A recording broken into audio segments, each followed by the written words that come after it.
cold in Halleck, Colorado, was a different kind of beast in the winter of 1878. It was not just in the air, which was thin and sharp enough to slice a man's lungs. It was in the eyes of the people, and Clara Monroe felt that cold more than anyone. She had been the town's schoolteacher for near on 2 years, a widow, quiet and plain, keeping her head down and her gaze on the primers and slates of the children. She had done a good job of it. She had built a small, quiet life. She had almost fooled herself into thinking she was safe. But the past, out here in the West, it has a way of clinging to you. It is like trail dust. You cannot wash it all off, no matter how hard you scrub.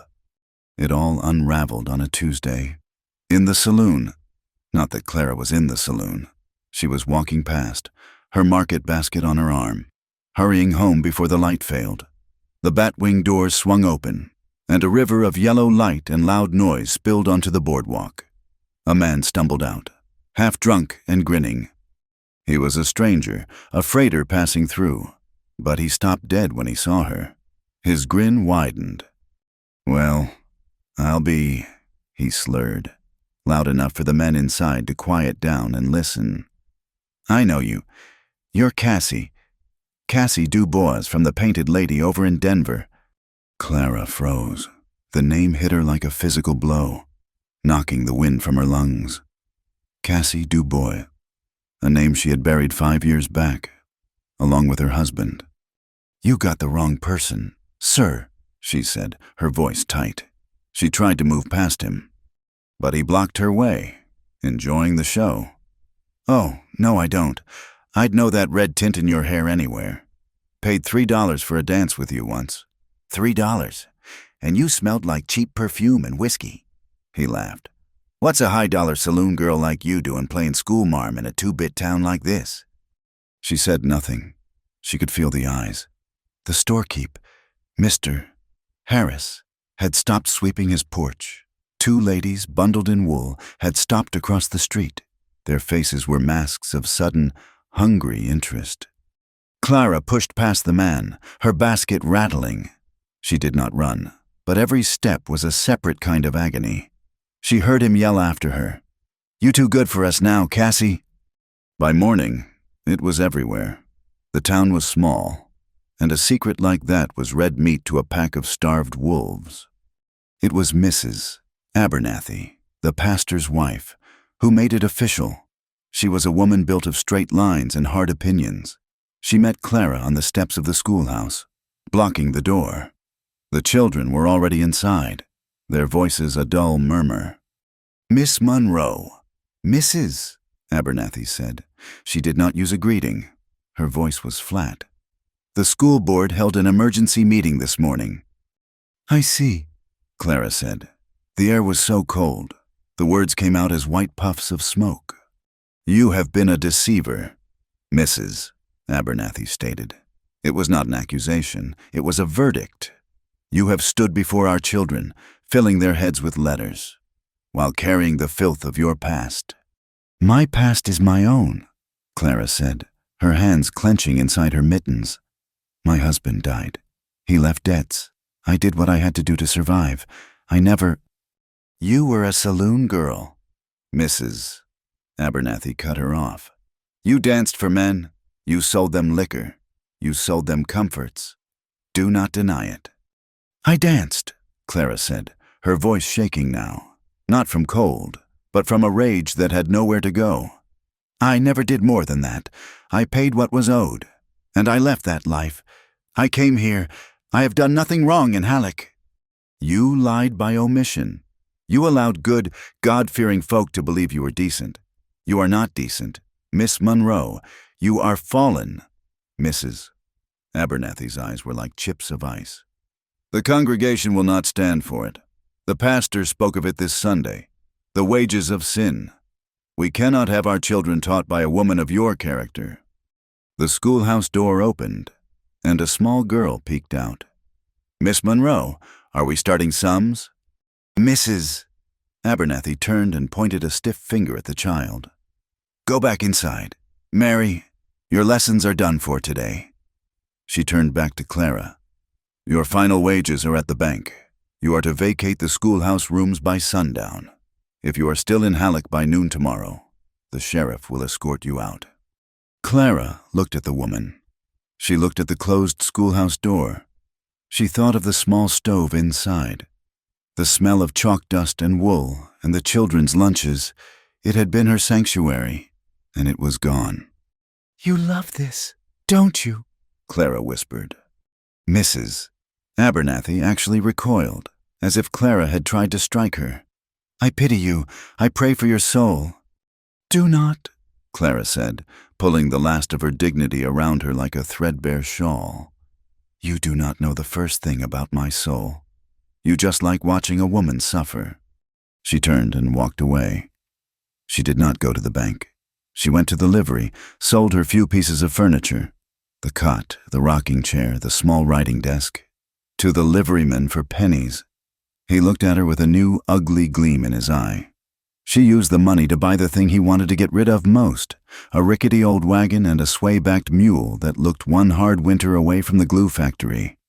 She had a cousin, a distant cousin, a woman she had not seen in 10 years, who lived east, near the Kansas line. It was a long way, but it was the only way she could think to go. She packed her one carpetbag with her few dresses, her mother's locket, and the book of poetry her late husband, Thomas, had given her before the gambling took him, before he got himself shot in a duel over a stacked deck, leaving her with nothing but his name and his debts. Clara Monroe left Halleck just as the sun was bleeding out behind the western peaks. She did not look back.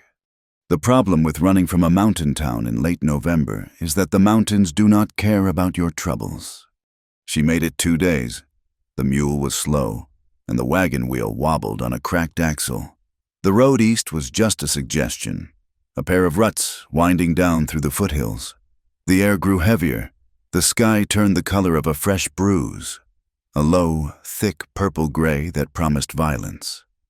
The first flakes were gentle, almost pretty. They dusted the pines and settled on the mule's ragged ears. Clara pulled her coat tighter. She had a small store of hardtack and dried beef, and a canteen of water that was already starting to taste like ice. By the afternoon of the 3rd day, the wind began to speak. It started as a whisper, a sigh through the high pines. Then it grew bold. It began to push at the wagon. The snow was no longer falling. It was driving, coming in sideways, a horizontal wall of white that erased the road, the trees, the whole world. The mule, sensing the danger, grew stubborn. It stopped, lowering its head against the wind. "Come on," Clara yelled, her voice snatched away by the gale. "We have to keep moving. We have to find shelter." She got down from the wagon seat, her boots sinking into a foot of fresh drift. The cold was instant, biting through her wool stockings. She grabbed the mule's bridle and pulled. "Here, move!" The mule took a reluctant step, and that is when it happened. The left front wheel, the one that had been wobbling, dropped into a rut she had not seen, a rut hidden by the snow. It hit a rock buried underneath. There was a sharp, final crack that sounded louder than the wind. The wagon lurched, tilted. Clara screamed as she was thrown sideways. The wagon, top-heavy with her few possessions, tipped with a slow, agonizing groan and settled onto its side in a deep snowdrift. The mule brayed in terror, kicking, tangled in its harness. Clara lay in the snow, stunned. The wind was a physical thing, stealing her breath. She scrambled up, the world a dizzying white. Pain, sharp and hot, shot through her left shoulder. She must have landed on it. "No, no, no!" she sobbed. She waded to the wagon. It was hopeless. The axle was split clean in two. Her carpetbag had been thrown clear, but it was already half buried. She freed the mule first, her fingers numb and clumsy on the frozen leather buckles. The animal, once free, bolted. It disappeared into the white chaos in seconds. "Wait! Come back!" she cried. But it was gone. She was alone. She grabbed her bag, the cousin in Kansas, the life she was running to. It all seemed a terrible, foolish joke. She was miles from Halleck, miles from anywhere. She looked around, but there was nothing to see. No trees for shelter, no rocks, just the endless screaming white of the blizzard. She tried to walk. She did not know which way was east anymore. She just put her head down and pushed against the wind, but the snow was deep. It was like walking through wet sand, and it was stealing her warmth. After an hour, or maybe it was only 10 minutes, she stumbled. She fell to her knees. The pain in her shoulder was a dull, heavy throb now. She was so very tired. The wind did not even sound angry anymore. It sounded like a lullaby. Just for a minute, she thought. Just rest for a minute. She huddled over her bag, pulling her coat tight. The snow began to cover her. It was not even cold anymore. It was just quiet. Silas Reeve did not like people. People were trouble. They were loud. They were greedy. And they were weak. He had his ranch, high up in the mountains, leagues away from any town. It was just him, his horses, and the ghosts he kept for company. He was checking his trap lines before the storm got too bad to see. He knew this weather. This was not a passing squall.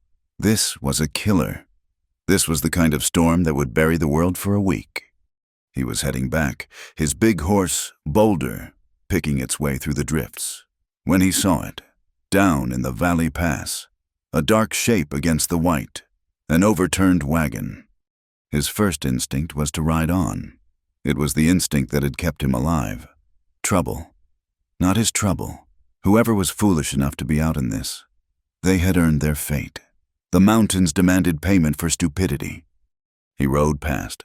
He was 100 yards gone when he stopped. He sat in the saddle, the wind tearing at his hat, pulling at his thick beard. He squinted back at the wreck. He saw a flicker of movement, or maybe it was just the snow. Damn it! He turned to Boulder around. He hated this. He hated the world for putting this in his path. He found the mule first. It was dead, frozen on its feet, drifted up against a low rise. Then he saw the wagon. He circled it. No one inside. Tracks, already almost gone. Led away. He followed them. He did not have to go far. She was just a lump in the snow, a drift shaped vaguely like a person. He would have missed her if not for a bit of dark wool coat the wind had kept clear. He swung down from Boulder. He stood over her for a long moment. He nudged her with his boot. Nothing. Dead, he thought. Well, nothing to be done. He should turn, leave. He was haunted by death. He carried it with him. He carried the smell of smoke and the sound of screaming. He carried the memory of a small, hot hand slipping out of his grasp. His sister, Sarah. She had been 9, the Comanche raid, the cabin on fire. He was 15, and he was supposed to be the man. He was supposed to protect her. But he had frozen. He had seen the painted faces, heard the yells, and he had hesitated. He had tried to pull her, but she had tripped. And he had run. He had run 50 yards before he realized her hand was not in his anymore. By the time he looked back, the cabin was a roar of flame. He had not saved her. He could not save anyone. He looked down at the woman in the snow. He knelt, his knees cracking. He brushed the snow from her face. It was the school teacher. He had seen her in Halleck maybe twice, when he rode in for supplies. Heard the talk, the scandal. She was pale, her lips a frightening blue. Ice matted her eyelashes. He put a rough, gloved hand against her neck. A pulse, faint, thready, but it was there. He stood up fast. He looked away, back toward his ranch. No, he would not do it. He would not invite that kind of pain in again. He would not be responsible for another failed rescue. It was better to let the mountain have her. It was cleaner. He turned to his horse, and then he heard it. A sound so quiet, he thought he had imagined it. A small, gasping moan. He looked back. Her eyelids fluttered. She was fighting. Even here, at the end, she was fighting. It was not a plea for help. It was just defiance, a refusal to go quiet. It stirred something in him. Not pity. Pity was a fool's game. It was something harder. Anger. Anger at the storm. Anger at the town that pushed her out. Anger at the world that broke things just to see them bleed. And a different memory.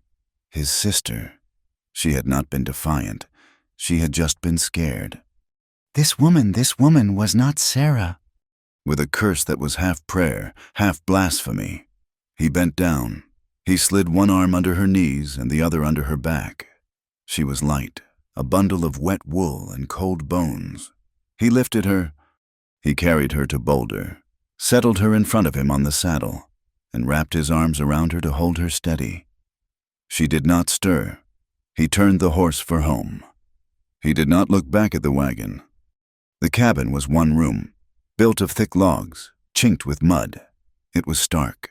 A stone fireplace, a cot, a table, 2 chairs, and shelves of supplies. It smelled of wood smoke, coffee, and solitude. He kicked the door open and the wind roared in with them. He carried her to the cot and laid her down. The motion was not gentle. It was functional. He was moving a sack of grain.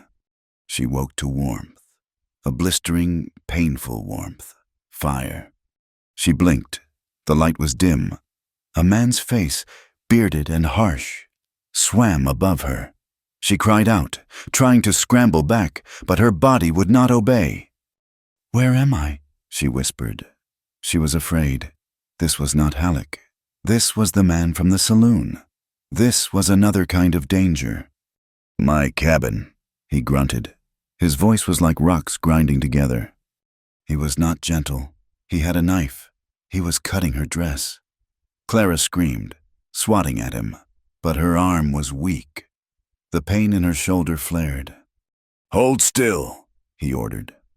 The sound of ripping fabric. He was cutting the sleeve away. "You're hurt." He was a big man, broad in the shoulders, with hands that looked like they could split logs. He moved with a rough, impatient energy. He got a bottle of whiskey from a shelf. "This'll burn," he said. That was his only warning. He poured it on her shoulder. Clara's scream was raw. The pain was white-hot, eclipsing the cold, the fear, everything. She thrashed. He grabbed her good shoulder, holding her down. "I said hold still. It's poisoned if I don't clean it." She saw the wound, a long, dark gash on her shoulder, deep and ugly, where something from the wagon had torn her open. He took a needle and thick thread from a tin. He did not boil it. He just dipped it in the whiskey and started to sew. He stitched her up like she was a torn feed sack. His jaw was set. He did not look at her face.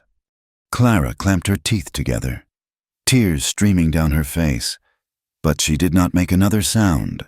She would not give him the satisfaction. When he was done, he wrapped her shoulder in a strip of clean canvas. It was stiff and scratchy. He stood up, tossing the bloody rags into the fire. He had stripped her of her wet dress.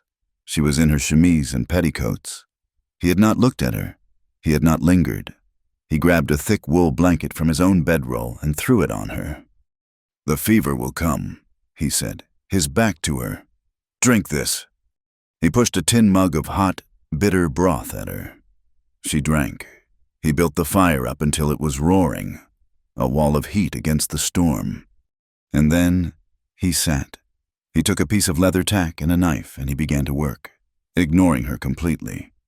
The snow trapped them for days. Clara drifted in and out of a fevered sleep. The world was reduced to the 4 walls of the cabin. The shriek of the wind outside was constant. It was a terrifying, mournful sound, as if the world was ending. And inside, there was only the sound of the fire crackling and the man's movements. He rarely spoke. When her fever broke, she tried. "My wagon. Gone. Buried." He did not look up from his work. He was mending a bridle. My mule. "Dead. Found it." She watched him. He was restless. He would pace the small cabin, from the door to the window, staring out at the white nothingness. He would chop wood from a pile he had inside, the thwack of the axe ringing in the small space. He ate standing up. He drank coffee thick enough to float a horseshoe. He was not just quiet. He was empty, like a house that had been burned out, leaving only the stone chimney. The tension was a living thing in the room. It was not the fear of a man and a woman. Not yet. It was the tension of two creatures who did not trust each other, forced into the same small den. He had saved her, but he looked at her like she was a burden, a complication he had not asked for. Why? She finally asked, her voice hoarse. He stopped his pacing. He turned to her. His eyes were gray, as cold as the sky. Why what? Why did you save me? You could have left me. Silas Reeve looked at her. He saw the defiance that had made him stop, but now it was brittle. She was a schoolteacher, a saloon girl, a widow. She was just a woman, and she was in his cabin, in his cot. He thought of Sarah. He thought of the fire. I was on my way, he said. It was not an answer. He turned his back to her and stared into the fire. He would not explain. He could not. The days blurred. The snow piled up past the windowsill. It was dark in the cabin. The only light was the fire, and at night, a single oil lamp. Outside, the wolves came, drawn by the scent of the dead mule, or perhaps just the desperation of the storm. Their howls were close, a chorus of hunger that slid under the cabin door. Clara shivered, pulling the blanket tighter. The man. Silas. He did not even seem to hear them. On the third night, or maybe it was the fourth, she had lost count. The pain in her shoulder woke her. It was a deep, throbbing ache that had settled into her bones. The fever was back, making her skin damp and her thoughts thick. She moaned. It was not a loud sound, just a breath of pain, lost in the sound of the wind. But he heard it. He was awake instantly. He was sleeping on the floor near the hearth, rolled in his bedroll. In one motion, he was up and moving. He lit the lamp. The small, flickering flame threw huge shadows on the walls. The wound, he said. He was beside the cot. It hurts, she whispered. She felt ashamed, weak. The bandage needs changing. He set the lamp on the small crate beside her. He began to unwrap the canvas. It was stiff with dried blood, and it stuck to her skin. He had to pull it, slow. Clara bit her lip, her eyes squeezed shut. Just be quick, she managed. He was trying to be careful, but his hands were rough. They were hands made for axes and ropes, not bandages, as he peeled the last layer away. Near the curve of her breast, her whole body tensed. She moaned again. Oh please, it hurts. It was a sound of pure, helpless misery. Silas froze. His hands, which had been so steady stitching her skin, now trembled. He was close. He could smell her. Not perfume, just the scent of fever, and wool, and woman. The sound she made it was not the terror scream of his sister. It was not the yell of a man in a fight. It was low and soft, and it went straight through his ribs like a knife. It was the sound of a woman's pain, and it had been so long. His breath caught. Clara opened her eyes. The fever, the pain, the laudanum he had given her, it all made the world swim. She saw his face, inches from hers, the lamplight catching the gray in his beard. He was not looking at her shoulder. He was looking at her mouth. Their eyes locked. In that 1 second, the storm outside disappeared. The wolves went silent. There was nothing in the world but the small, lamplit space between them. She saw something in his eyes, not just emptiness, something else, something buried so deep. It was clawing its way out. He saw her. Not the burden, not the schoolmarm, not the saloon girl, just Clara. He jerked back as if he had touched the hot stove. He stood up so fast, he knocked the crate over. The lamp sputtered, almost going out. He backed away, retreating to the other side of the room. He could not look at her. The wound, it looks clean. He muttered to the log wall. No poison. He went back to his bedroll, but he did not lie down. He sat with his back to her, staring into the fire, his shoulders rigid. Clara lay on the cot, her heart hammering against her ribs. The pain in her shoulder was forgotten. Outside, the wind shrieked and the wolves howled, but inside the cabin, the silence was louder. It was thick and heavy and filled with the thing that had just passed between them, the thing that had no name. The night did not end. After Silas Reeve jerked back, after he righted the small crate and saved the lamp, he returned to his side of the room, but he did not sleep. He sat on his bedroll, his back to the wall, his knees drawn up. He cleaned his rifle, a task that did not need doing. He took it apart and put it back together in the dim, flickering light. The metallic click-clack of the pieces, the only sound besides the wind. Clara lay on the cot. She did not sleep either. She was wide awake, her heart a trapped bird against her ribs. The pain in her shoulder was still there, a dull, heavy fire, but it was nothing compared to the new heat that had flooded her. It was shame, a thick, scalding shame that made her want to pull the blanket over her head and disappear. That look, when he had looked at her mouth? She had seen that look before. She had seen it on the faces of the men in the Painted Lady Saloon, the look that stripped her bare, that assessed her, that wanted. She had learned to stare back, to make her eyes cold and hard, a mirror reflecting their own ugliness. But Silas, his look had not been ugly. It had been stunned, like a man waking up, and that, somehow, was worse. It meant he saw her, and what did he see? Mrs. Abernathy's words echoed in her head. A woman of your character, fallen, not decent. She had spent 2 years in Halleck building a wall of decency around herself. She was Miss Monroe, the quiet schoolteacher. She wore gray. She kept her eyes down. She had almost believed it. Now, in 3 days, the wall was gone. First the man in the saloon, and now this stranger, this rough, silent man who had saved her life. He had touched her, and her body, the traitor, had answered. That low moan had not just been from pain. She knew it, and worse, she knew he knew it. She was angry. A cold fury settled in her stomach. She was angry at her own body for betraying her. She was angry at him for seeing it. Desire, she thought, was just another kind of weakness, another way for the world to get a hook into you.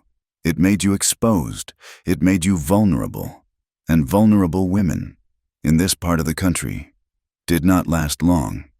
The gray morning light finally seeped through the one small, snow-caked window. The storm had not stopped, but the wind had quieted its screaming, settling into a low, mournful howl. Silas stood up. His movements were stiff. He built up the fire, put the coffee pot on. He moved to the door, bracing it against the wind, and scooped a bucket of clean snow to melt for water. He did all this without looking at her. He poured broth into a mug and set it on the floor, halfway between them. "Drink," he grunted. Clara pushed herself up. The room spun for a second, and her shoulders screamed in protest. She ignored it. She would not be weak, not again. She swung her legs over the side of the cot. She was still in her chemise and petticoats.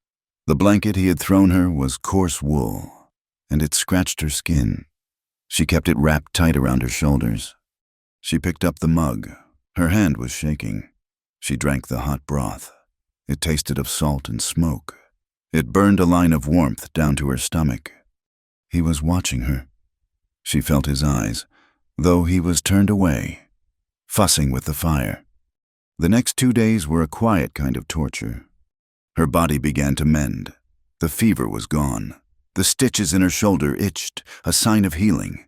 She could stand. She could walk the few paces from the cot to the fireplace. She found her carpet bag near the door, where he must have dropped it. Her other clothes were there, still damp. She hung them near the fire to dry, painfully aware of him watching her every move as she tried to preserve her modesty. But as her body healed, her mind spiraled. The silence in the cabin was thick. It was heavier than the snow. It was filled with the thing that had happened by lamplight. They were two people in a cage, circling. He was a ghost. He ate little. He drank endless cups of bitter coffee. He paced. He would stand at the window for an hour, just staring into the white. She felt his avoidance like a physical thing. He would not come near her. He would not meet her gaze. If she was by the fire, he was at the door. If she moved to the table, he retreated to his bedroll. This, more than anything, confirmed her shame. He was disgusted. He had saved her, stitched her up, and in her weakness, she had shown him the saloon girl. Now he could not stand to look at her. The anger came back, cold and sharp. Fine, let him be disgusted. She had survived worse than his judgment. On the 5th day, the wind stopped. The silence that fell was shocking. After days of howling, the sudden quiet felt unnatural. Silas seemed to explode with it. He grabbed his axe from the corner, pulled on his heavy coat and hat, and burst from the cabin door, wading through the chest-high drift that had piled up. Clara was alone. She sagged against the table, her legs weak with relief. The tension had been holding her up. She went to the window. The glass was frosted, but she scraped a small patch clear with her fingernail. The world outside was blinding white. The snow had stopped. The sky was a pale, aching gray. Everything was buried. The pines were just shapes, heavy laden, their branches bowed to the ground. And there was Silas. He was in the small clearing he used as a yard, standing before a massive, half-buried woodpile. He was chopping. He was a fury of motion.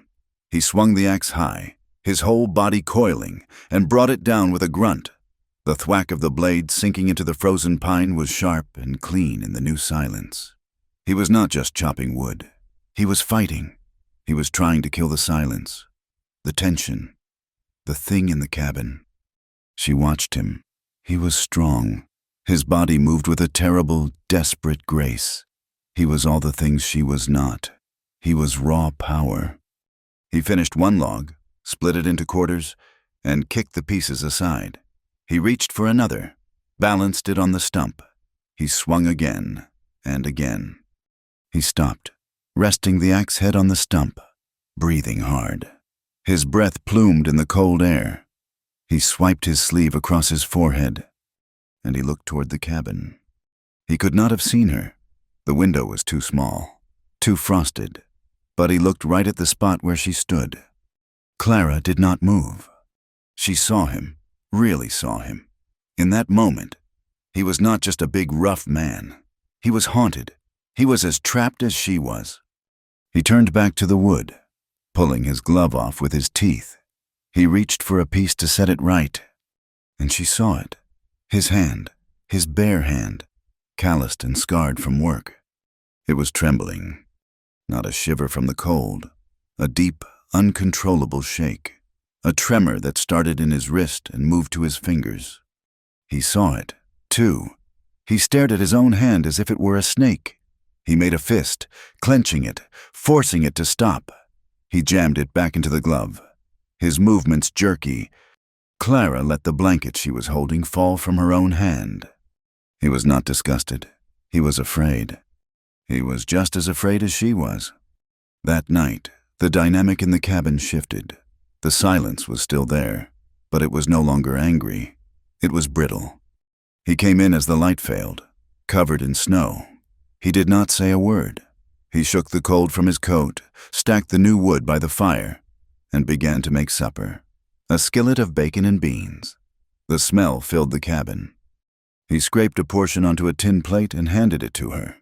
Their fingers brushed. It was like a lightning strike. They both flinched. He retreated to the hearth. Clara sat on the cot, the plate in her lap.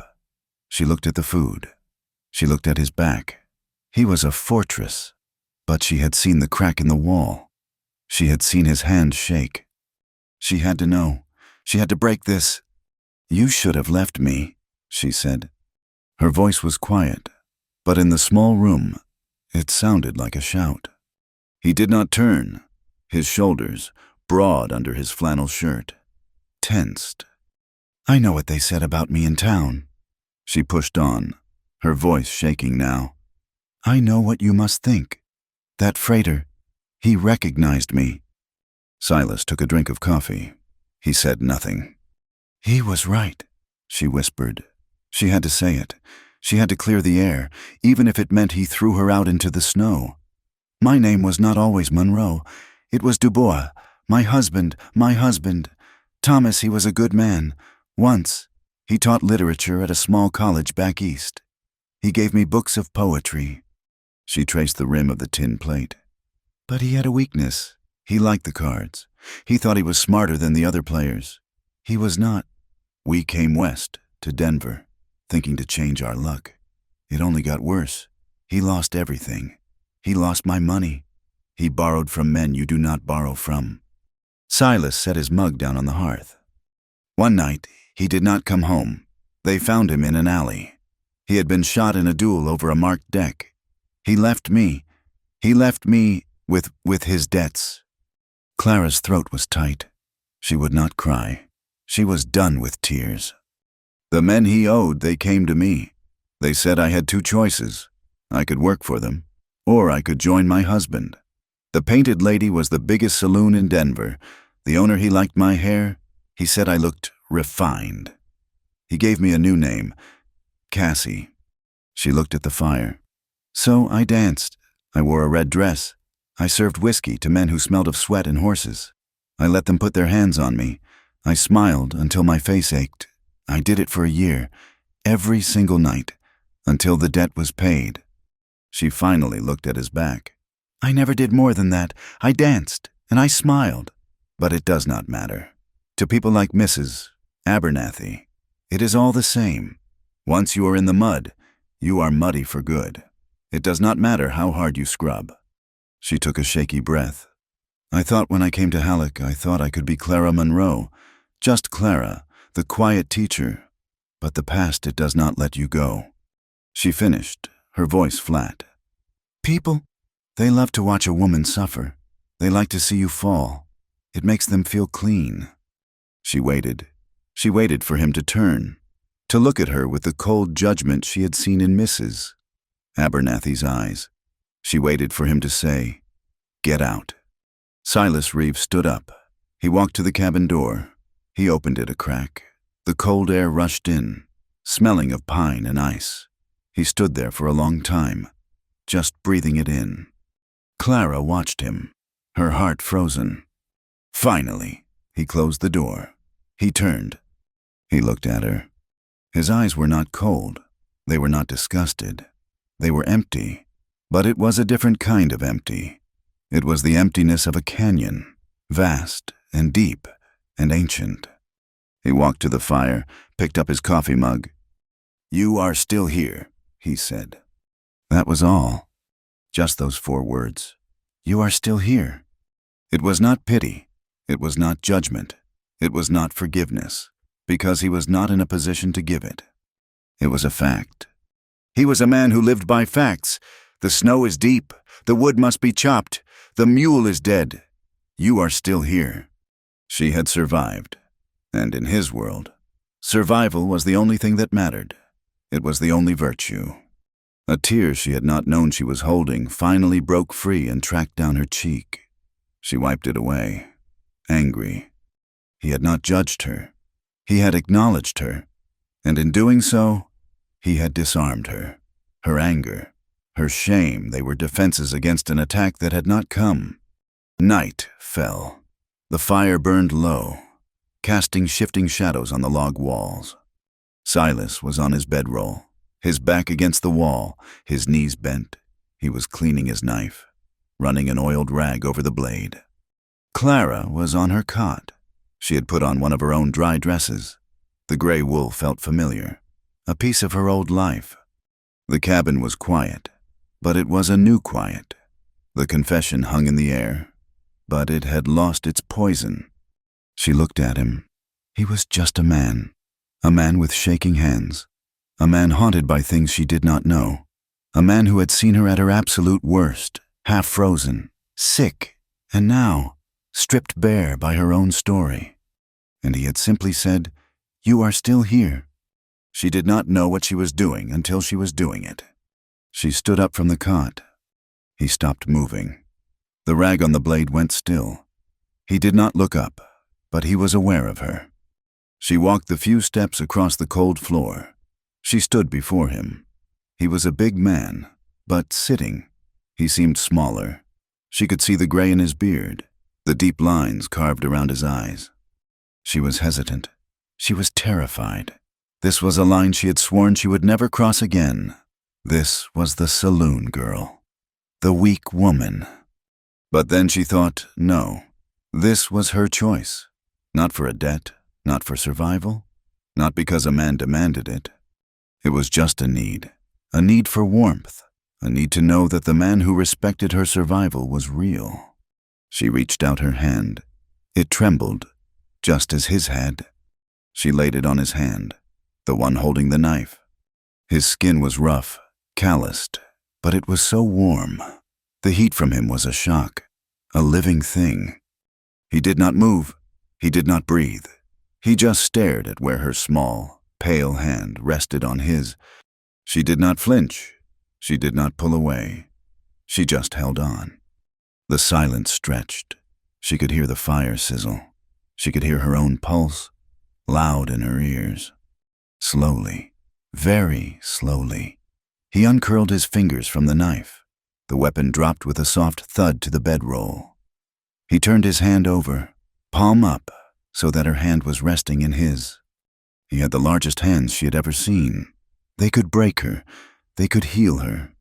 She knelt in front of him. The floor was cold on her knees. "I want," she whispered. Her voice was thick. It was the same moan she had made in her fever, the one that had stopped him cold. He looked up. His gray eyes met hers. They were not empty now.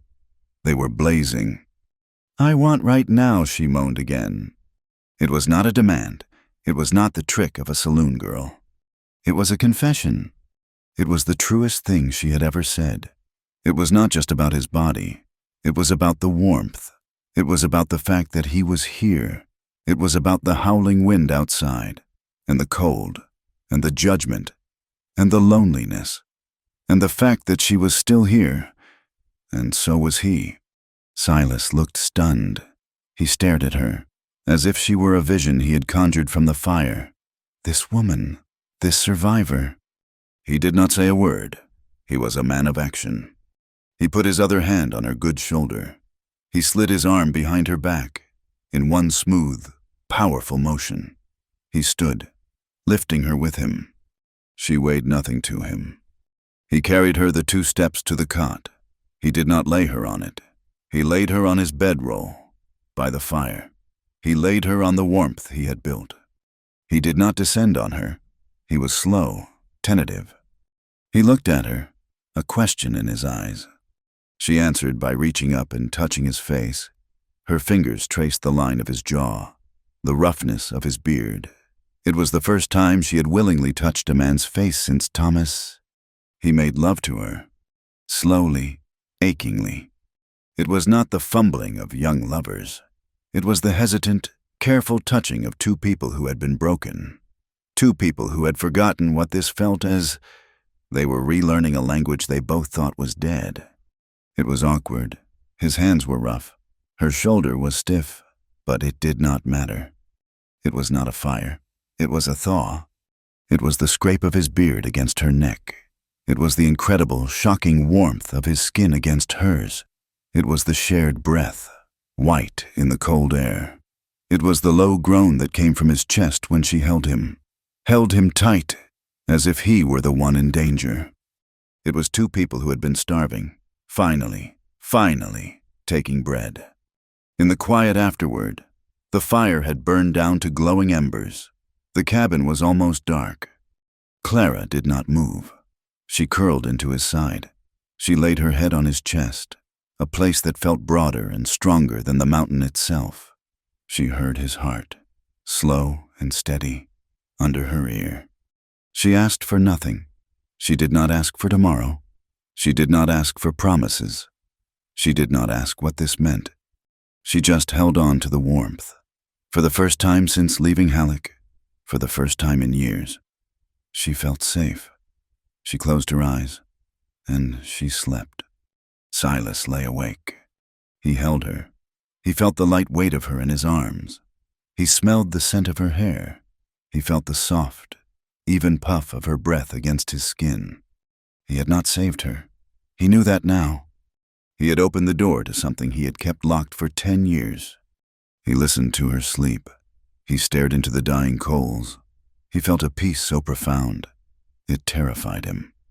He must have drifted off, because the cabin disappeared. He was running. The air was not cold. It was hot, choking, thick with smoke. The night was red. He heard screaming. Not the wind. Human. He was running. His lungs were on fire. He was pulling her hand. A small hand. So small. "Silas, I am falling!" It was Sarah's voice. He looked back. The fire was everywhere. The cabin was a mouth of flame. Painted faces moved in the light. "Silas, do not let go!" He tried.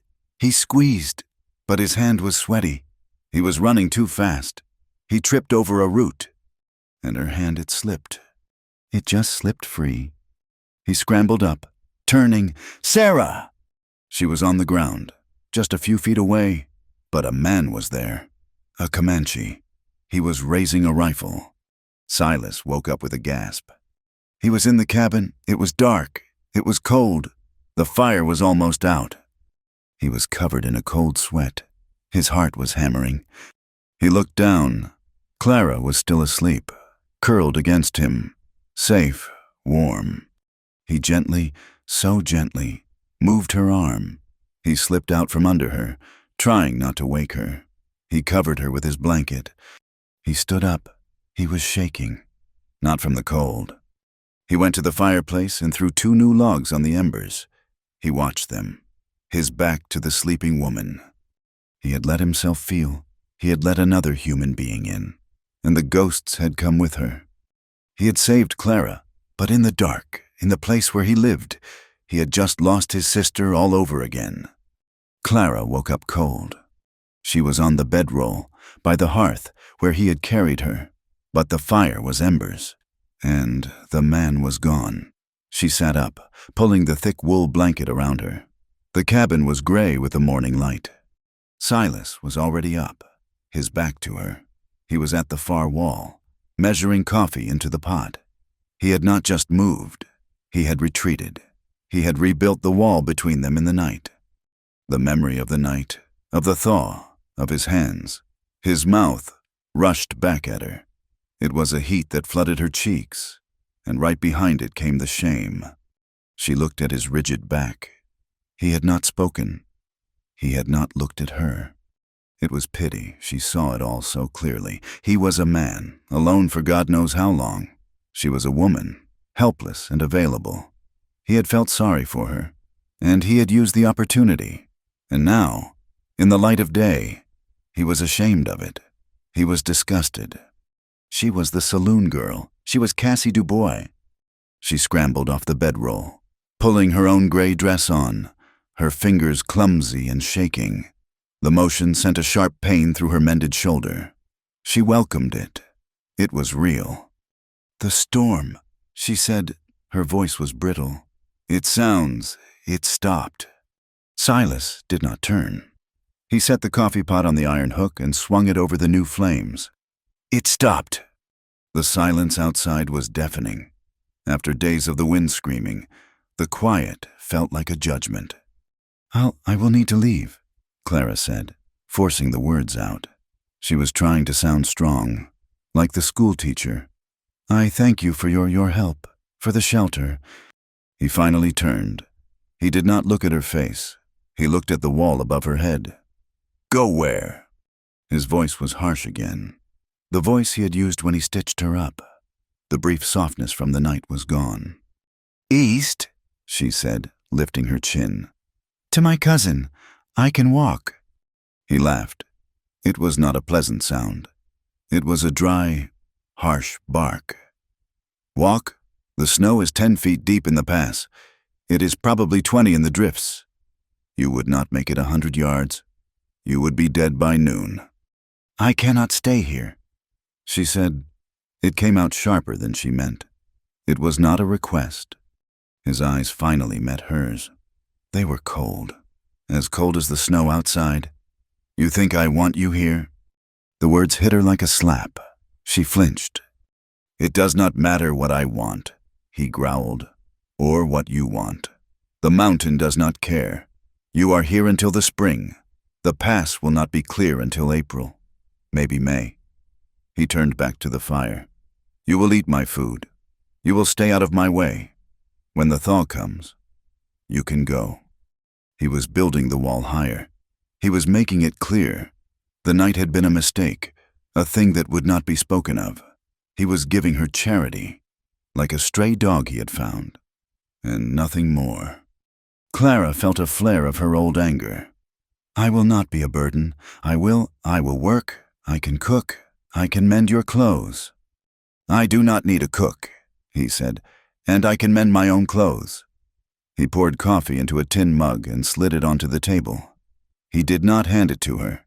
He would not risk their fingers brushing again. Just stay out of the way. And so the new routine began. It was a silent, terrible dance. The storm was broken. The sun came out, a pale, weak disk in a white-blue sky. But the cold stayed. The world was frozen solid. They lived in the small, one-room cabin, but they were miles apart. He spent his days outside. He chopped wood with a fury. He hunted. He cleared the snow from the small stable where he kept his horse. Boulder. He was gone from sunup to sundown. He would come back in, covered in snow, his beard frosted. He would eat standing up, avoiding her eyes. She did what she said she would. She cleaned the cabin until the floorboards were bare. She mended his shirts, sewing the seams with small, neat stitches he did not acknowledge. She cooked. She made stews from the tough rabbit meat he brought back. She baked flat, dense bread on the hearthstone. He ate it. He never said thank you. They did not speak of the night. They did not speak of anything. But the night, it was still there. It was in the air. It was in the way he would freeze when she walked past him to get the water bucket. It was in the way she would find her hands shaking when she watched him through the window. He was a man who had not let himself feel, and she had made him feel. Now he hated her for it. About a week after the storm broke, the cold finally snapped. The sun had a bit of warmth in it. The icicles hanging from the eaves began to drip. A false thaw. Silas came in from the stable, his jaw set. I am riding to Halleck, he announced. Clara's heart stopped. Halleck, is it safe? For me, it is, he said. I know the high trail. We need supplies, flour, salt, coffee. He looked at her, his gaze impersonal. And laudanum, for your shoulder. She nodded. She did not say what she was thinking. Do not go. Do not leave me here. She was terrified he would go to Halleck, hear the stories, and even his cold charity would be gone. Or worse, he just would not come back. He saddled Boulder. He tied snowshoes to the saddle. Just in case, he strapped his rifle on. He looked like a man going to war. He left without another word. Clara watched him ride until he was just a black speck against the blinding white snow. The cabin was silent. It was the first time she had been truly alone in over a week. The silence was a relief for about an hour. Then it became a prison. The cabin was too small. The quiet was too big. She found herself pacing, just as he did. She would go to the window, look out at the trail he had taken. Nothing. She realized how much his presence, even his angry, silent presence, had meant. It was a shield.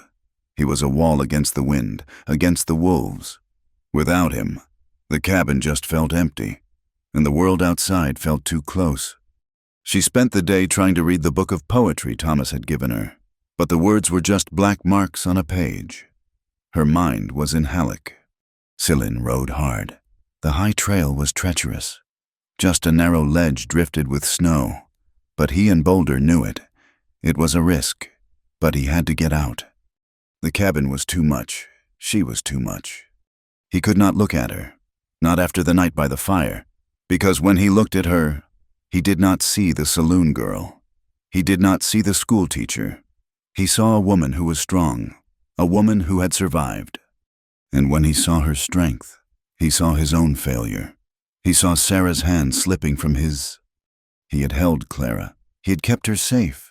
He had done the one thing he had failed to do as a boy, and that release it had opened the door.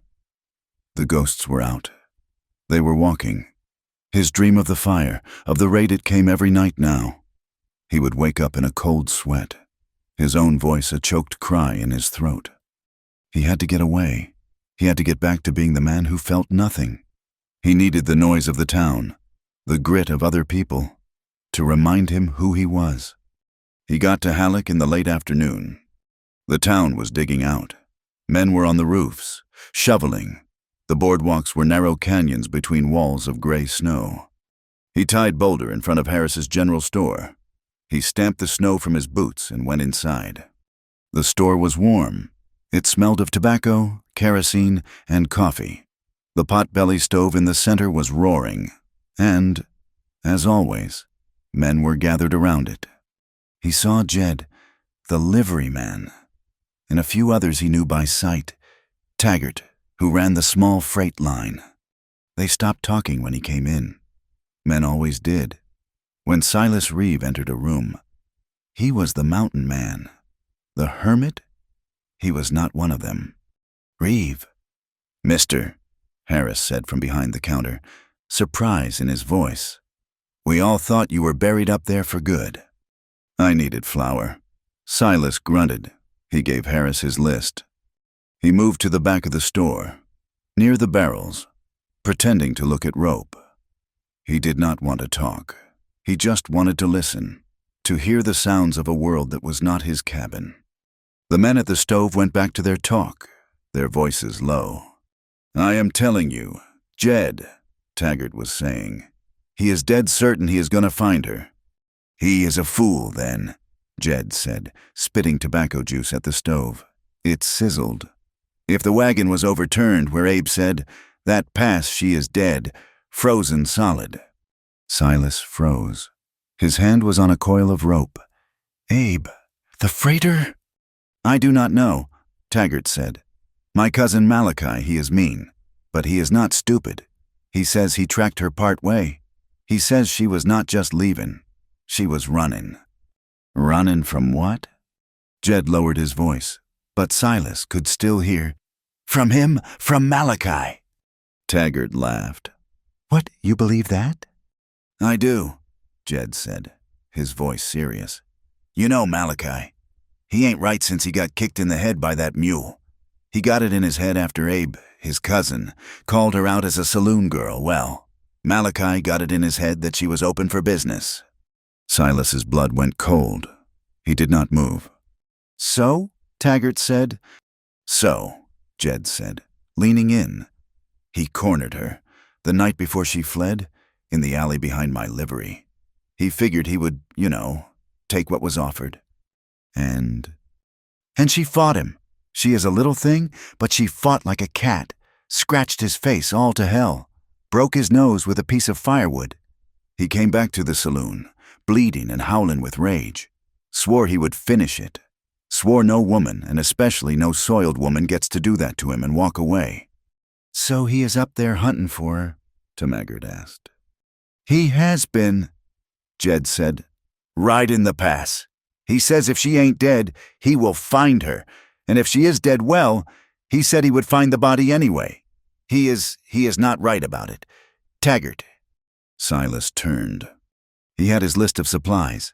He walked to the counter where Mr. Harris was weighing out beans. The men at the stove saw his face, and they went dead silent. Silas Reeve was not a man who showed emotion. His face was a mask, carved from wood and weather. But it was not a mask now. It was the face of something that had been caged, and the cage had just broken. "This Malachi," Silas said. His voice was quiet. It was the quiet of a lynx before it springs. It was more terrifying than a shout. Jed, the liveryman, went pale. "Silas, it is just drunk talk. You know Malachi. He is—" "Where is he?" Silas asked. He rode out this morning," Jed stammered. "Said he was going to check his traps up north, toward your territory." Silas looked at the bag of flour on the counter. He looked at the laudanum mister Harris was holding. He put his coins on the wood. He grabbed the bags. "Reeve, mister," Harris said, "you be careful. Malachi is—" Silas was already gone. The bell on the door jangled violently. The men at the stove looked at each other. "What in God's name?" Taggart whispered. "Has got into him?" Clara saw him coming. He was not just riding. He was thundering. He was coming up the trail at a gallop, a pace that was reckless, suicidal. In this snow, Boulder was kicking up clouds of white, his sides heaving. Silas did not slow. He rode the horse right to the cabin door and swung down before it even stopped, leaving the horse trembling. Its nostrils flared. He burst through the door. The force of it knocked the water dipper from its hook. He was a different man. The cabin, which had seemed empty without him, was now too small to hold him. He was radiating a heat that was not from the fire. It was a black, killing rage. He threw the saddlebags onto the table. A bag of flour split, dusting the wood with white. "Silas?" Clara said, backing away. "What is it? What happened?" He was pacing. 3 steps to the wall, 3 steps back. He was shaking. His hands were clenched into fists. "You did not tell me," he roared. It was the first time he had raised his voice. The sound hit her. "Tell you what?" "Halleck," he shouted. "The alley. A man, Malachi." Clara stopped breathing. The color drained from her face. It was the one thing, the one secret she had kept. The final, ugly shame. How did you know?" "They are talking about it," he yelled. He was vibrating with a violence she had never seen. "In the general store, laughing, bragging, about how he cornered you, about how you fought." "It was nothing," she whispered, her hands clenched at her sides. "He was a drunk. I handled it." "He is still looking for you." Silas slammed his fist on the table. The tin mugs jumped. "He is out there now. He told them he is going to finish it. Did you know that? Is that why you were running so hard? Why you took a wagon into a blizzard?" His rage hit her, but her own pride flared up to meet it. She would not be this man's victim. She would not be any man's victim. "And what if it was?" she said, her voice rising to match his. "What business is it of yours? I told you.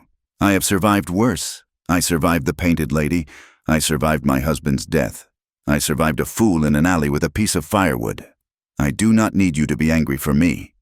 "You—" He stopped. He stopped pacing. He just stared at her. He saw her. Not the woman from the snowdrift, not the woman from his bedroll. He saw Clara. Her chin was high. Her eyes were flashing. She was terrified, but she was standing her ground. She was magnificent. His rage did not disappear. It changed. It settled. It was not for the men in the store. It was not for Malachi. It was for her.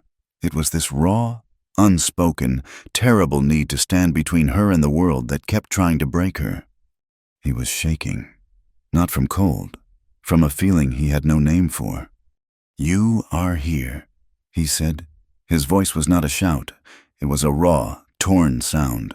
"You are here, and he is not." It was a vow. The silence that followed was so loud. It deafened her. The fight was over, and they were both still standing. He was still shaking. He moved. He crossed the space between them. She did not back away. He reached out, not to strike, not to hold. He reached out, and his hand, that big, calloused, trembling hand, just touched her good shoulder. "Clara," he whispered. It was the first time he had said her name. It broke her. It did not break her spirit. It broke the dam. He did not kiss her. He just pulled her. He pulled her against his chest, burying his face in her hair. She wrapped her arms around his waist. holding on as if the world was ending. He was solid. He was real. He was trembling. It was not the slow, aching thaw from before. This was a fire. This was the rage. This was the fear. This was the unspoken vow. This was all of it, all at once. He lifted her, his mouth finding hers. It was not a gentle kiss, it was a claiming. It was rough and desperate and bruising. It was the taste of coffee and cold and rage. She kissed him back with all the fight she had in her. He carried her to the hearth. He did not put her on the cot. He did not put her on his bedroll. He laid her on the bearskin rug in front of the fireplace, in the full, hot light of the flames. They tore at each other's clothes. This was not about tenderness. It was about need. It was about proving they were alive. It was about the cold outside, and the threat, and the past. It was about him proving she was here, and her proving he was. It was a storm inside, to match the one that had trapped them. Afterward, they lay on the rug.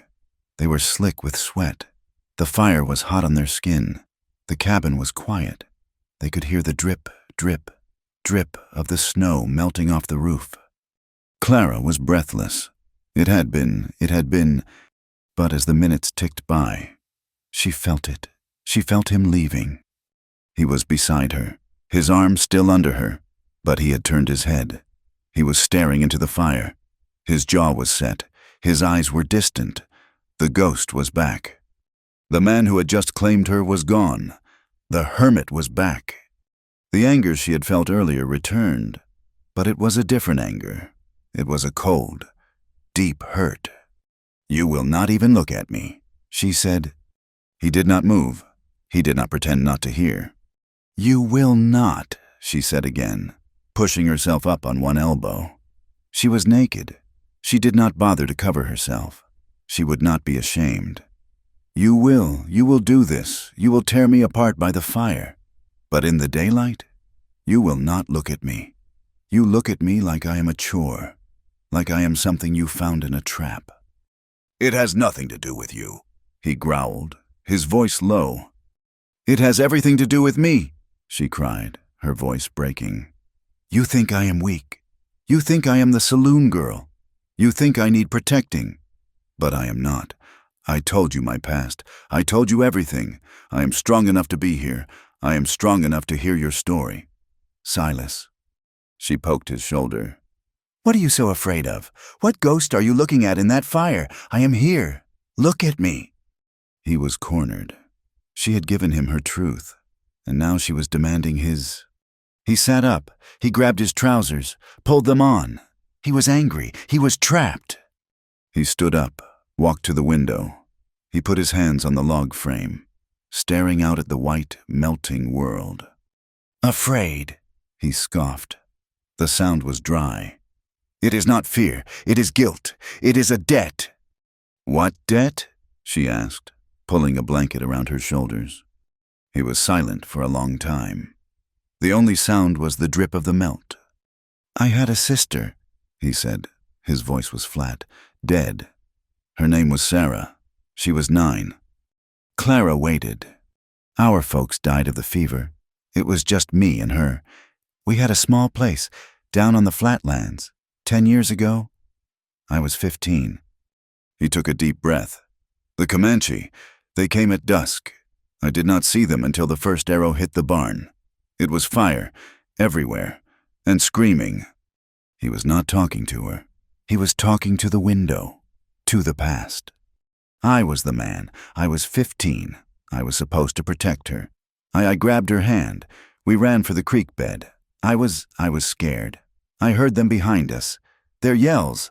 I hesitated. I froze. Just for a second. I stopped. His voice cracked. He hated it. He cleared his throat. I started running again. I was running so fast. I was pulling her, and she tripped. He closed his eyes. Her hand. It slipped out of mine. I looked back. She was on the ground. She was just looking at me. She was not even crying. She just looked at me, and His voice dropped to a whisper. I kept running. I did not stop. I ran into the dark. I hid in the creek until morning. When I came back, the cabin was ash. She was gone. They took her. Or she was in the fire. I never knew. I never knew which was worse. He turned from the window. He looked at her, and his eyes were— she had no words for them. They were the eyes of a damned man. I let go, he said. I ran. I saved you from the snow. I could not save her. I hesitated. And every time I look at you, every time I feel this, I see her. I see her hand slipping. I see her looking at me. He finished. So do not talk to me about weakness. You fought. You survived. I ran. Clara looked at him, at this big broken man. He was carrying a mountain. He was carrying more than the snow. Shame, she whispered. What? You are carrying shame, she said, standing up, the blanket clutched to her chest. Shame you did not earn. I let her go. You were 15, Clara said, walking toward him. You were a child. You were scared. That is not a sin. Silas, that is being human. She is dead, he said. It was his final defense. And I am not, Clara said. She was standing in front of him now. She reached out and touched his arm. He was rigid. You cannot pay that debt to me. I am not her.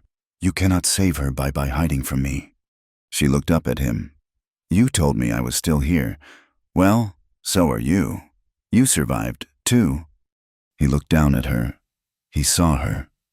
Not the ghost. He saw Clara. He saw the strength that had called to him. That man Malachi, he said, his voice thick. He will not come up here. This is my mountain. I am not afraid of him. Clara said. I know. Silas breathed. The air between them was still. The passion was gone. The anger was gone. What was left was something fragile and real. The pass, he said, his voice practical again. It will not be clear till April, maybe May. I will stay, Clara said, for the winter. It was an agreement, a truce. They both knew it was not a solution. The winter was a shield. The snow was a wall. But the thaw was coming. And when the snow melted, the world would come flooding back in. Malchalachi, Mrs. Abernathy, his ghosts, her past. But for now, for the winter, they were here, together. The truce settled. But it was not a truce of peace. It was the quiet of two armies camped on opposite sides of a river, waiting. The winter locked them in.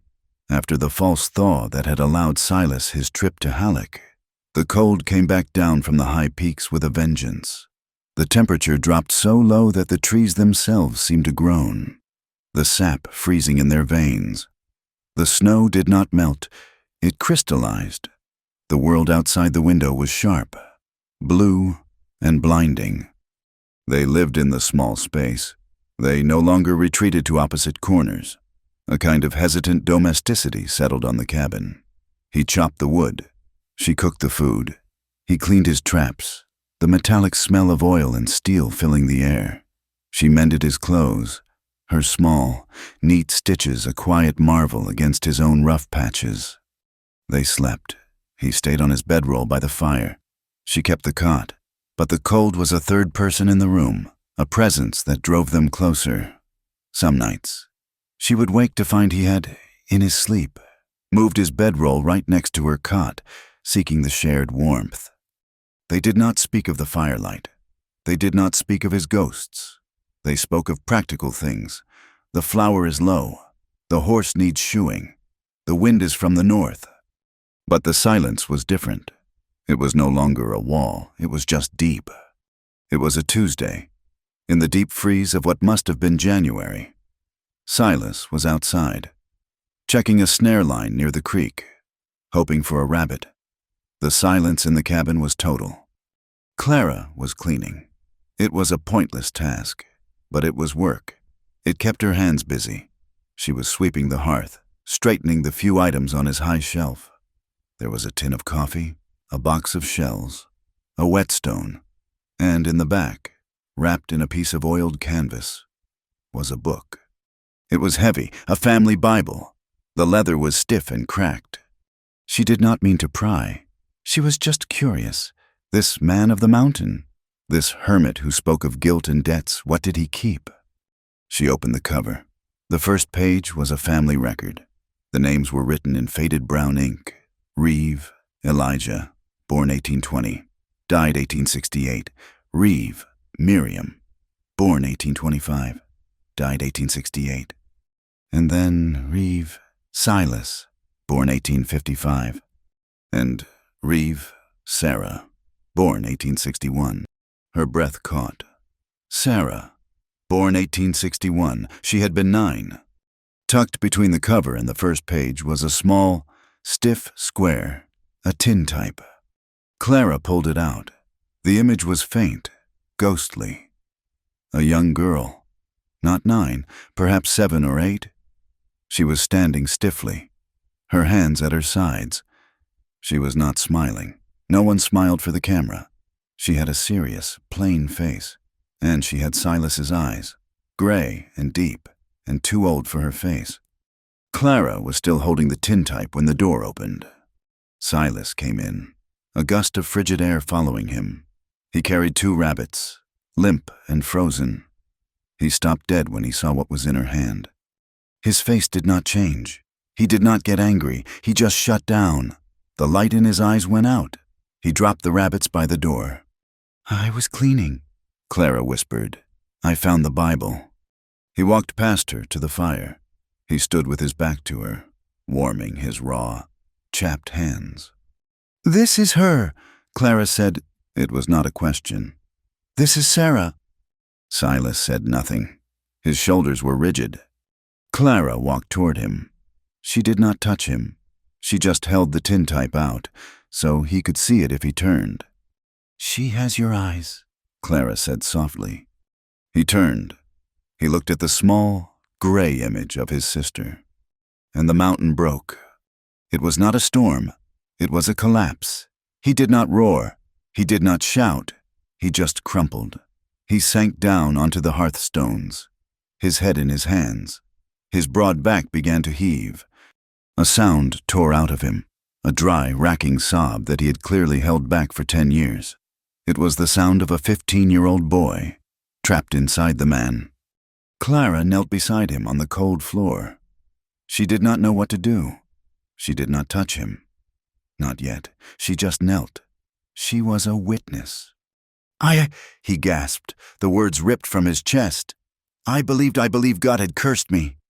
He looked up at her, his face a ruin. Tears cut tracks through the grime on his cheeks. "I thought he saw me run. I thought he turned his face from me. And he cursed me." "Oh, Silas," she breathed. "Everything I touch," he wept, his voice raw. "My folks, they died. Then Sarah, I let her go, and the ranch, it does not prosper. The cattle die. The land is stone. I came up here to keep the curse away from everyone else." He was shaking his head, over and over. "I brought you here. I touched you. And now Malachi.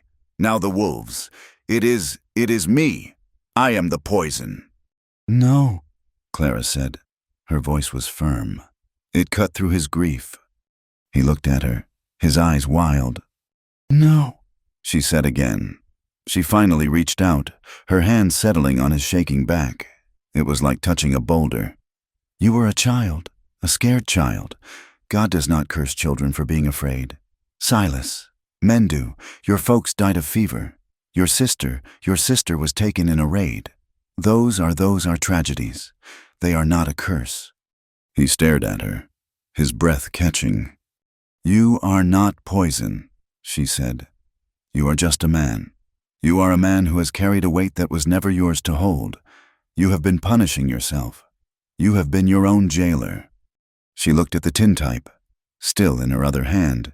"You did not fail her. The world failed you both. It is a cruel place. Silas, it is not your fault." He leaned into her hand, just slightly, a small, almost imperchildable movement. He did not say anything, But his sobs quieted. He just breathed. She sat with him, on the cold stones, her hand on his back. She sat with him while the fire burned low, and the light in the cabin faded. She sat with him, offering no judgment, just quiet, just presence. The deep winter settled in for good. February, the snow piled so high, it covered the window completely. They lived in a cave, lit only by the fire and the oil lamp. And in that cave, something changed. His breakdown, her comfort, it had settled the last of the ghosts. He began to talk. Not much, but scraps. He told her about his father, how he could set a broken bone. He told her about Sarah, how she had been afraid of spiders and how she had a small, red wool scarf she never took off. "I found it," he admitted one night, staring into the flames. In the mud, by the creek bed. Just the scarf. It was all that was left. And Clara, she changed, too. She was no longer the frightened teacher or the defiant saloon girl. She was just Clara. The barrier between the cot and the bedroll vanished. The cold was too deep. One night, she simply moved her blankets to his bedroll by the fire. He made room for her. They slept in each other's arms, not in the fire of passion, but for warmth, for the simple, desperate human need of not being alone in the dark. It was gentle. But the world does not forget you just because you are hiding. In the last week of February, Silas had to ride to Halleck. They were out of salt. The horses were out of feed. "I do not like it," he said, checking his rifle. "I will be fine," Clara said, handing him the empty saddlebags. "Malachi is not coming up here in this. He is not you." He touched her cheek, a brief, rough gesture. "I will be back by nightfall." He rode out, and Clara waited. This time the waiting was different. It was not the fear of abandonment. It was a low, simmering anxiety for him. He came back just as the moon was rising, the air so cold it cracked. She knew, the moment he walked in, the rage was back, but it was different. It was not the hot rage of Malachi. It was a cold, hard, focused fury. "What?" she asked. "Pack your bag," he said, throwing the new supplies on the table. "Silas, what is wrong?" "I saw Harris at the store." He would not look at her. He was pulling his rifle from its scabbard, checking the action. The circuit judge was in town last week. He was not alone. Clara's blood turned to ice. "What do you mean?" "He had a man with him," Silas said, his voice flat. "A bounty hunter. His name is Cale Rivers." Clara sat down on the cot. She felt her legs would not hold her. "A bounty hunter?" "He was asking questions," Silas continued, his back to her. "Questions about a Cassie Dubois. Questions about money stolen from your husband's estate." "Thomas had no estate," she whispered. "There was nothing left but debt." "His family," Silas said. "Back east, they are rich, and they are angry. They hired this man. They say you stole from them, and then you fled. They painted you a fugitive." "Clara, it is not just town gossip anymore. It is the law." He finally turned to her. His face was a mask of grim determination. "Pack your bag," he said again. "We will leave in the morning, before dawn. We can take the high trail north. It will be hard, but we can make it. We can get to Denver. You can change your name, get a job. I can find work. I will not let them take you." He was offering her everything. He was offering to leave his mountain, his prison, for her. Clara looked at her hands. They were chapped and raw from lye soap and cold water. They were not the hands of Cassie Dubois. They were not the hands of Miss Monroe. They were just her hands. She thought of running, of the cold, of the snowdrift, of Mrs. Abernathy's face, of Malachi's greedy eyes, and now, a bounty hunter. "No," she said. Silas stopped, his hand on his rifle. "What?" "No." she said, louder. She stood up. "I ran from Denver. I ran from Halleck. I am done running. Silas, if I run with you to Denver, I will be running for the rest of my life. Every knock on the door, every strange face, I will be looking over my shoulder. I will be Cassie the fugitive forever." "Clara, they will put you in prison." "Let them try," she said. Her voice was shaking, but it was strong. "I did nothing wrong. I am not that woman. I am Clara Monroe, and I am here. This is my place. I will not run from it." He stared at her, his face a mix of awe and terror. You will fight them." "I will tell the truth," she said. "It is all I have left. I will not let them chase me again." He argued. He pleaded. He raged. He told her she was a fool. He told her the law did not care about the truth. She just shook her head. "No, my fight is here." He finally stopped. He saw the look on her face. It was the same defiance he had seen in the snowdrift, the thing that had made him stop. He did not sleep that night. He sat by the fire, cleaning his rifle, over and over. Clara sat on the cot, and she sewed. She had a small mending kit in her carpet bag, and at the bottom of the bag, wrapped in paper, was one last thing from her old life, a silk chemise, bright, garish red, the color of the painted lady, the color of shame. She took it out. She took her scissors, and in the dim light of the oil lamp, she cut the red silk into a long, narrow strip. Her stitches were small and neat. She folded the silk. She sewed the hem. When the cabin was dark, when Silas had finally slumped against the wall in a fitful, exhausted sleep, she stood up. She walked to his bedroll. She put the small, bright, red scarf by his pillow. It was not Sarah's scarf. It was her past, her shame, and she was giving it to him. She was turning the color of the saloon into the color of his memory. She was mending them both. She went back to the cot, and she slept. When the light came, he was awake. He was sitting, staring at the small piece of red silk in his big, rough hand. He did not say anything. He did not thank her. He just folded it carefully, and he put it in his shirt pocket, the pocket over his heart. In the cabin it was gentle. The fear was still there. The bounty hunter was out there. The spring was coming, but the fight between them was over. They were a unit. That night, Silas was mending a piece of tack. Clara was kneading bread, her hands white with flour. "You use more flour than a stampede," he grunted, not looking up. Clara stopped. A sound bubbled up in her chest. It was a strange, rusty sound. She laughed. It was not a giggle. It was a full, clear, honest laugh. It bounced off the log walls. Silas froze. He looked up, his eyes wide. He had never heard her laugh. He had never heard anyone laugh. Not in this cabin. She looked at him, her face flushed, flour on her nose. She smiled, a real, wide smile. He felt his own mouth twitch. He did not smile.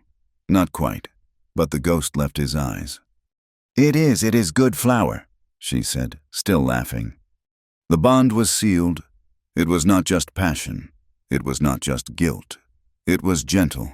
It was two people finding a way to be whole in a broken world. The desire was still there. It smoldered, low and constant, like the embers of the fire.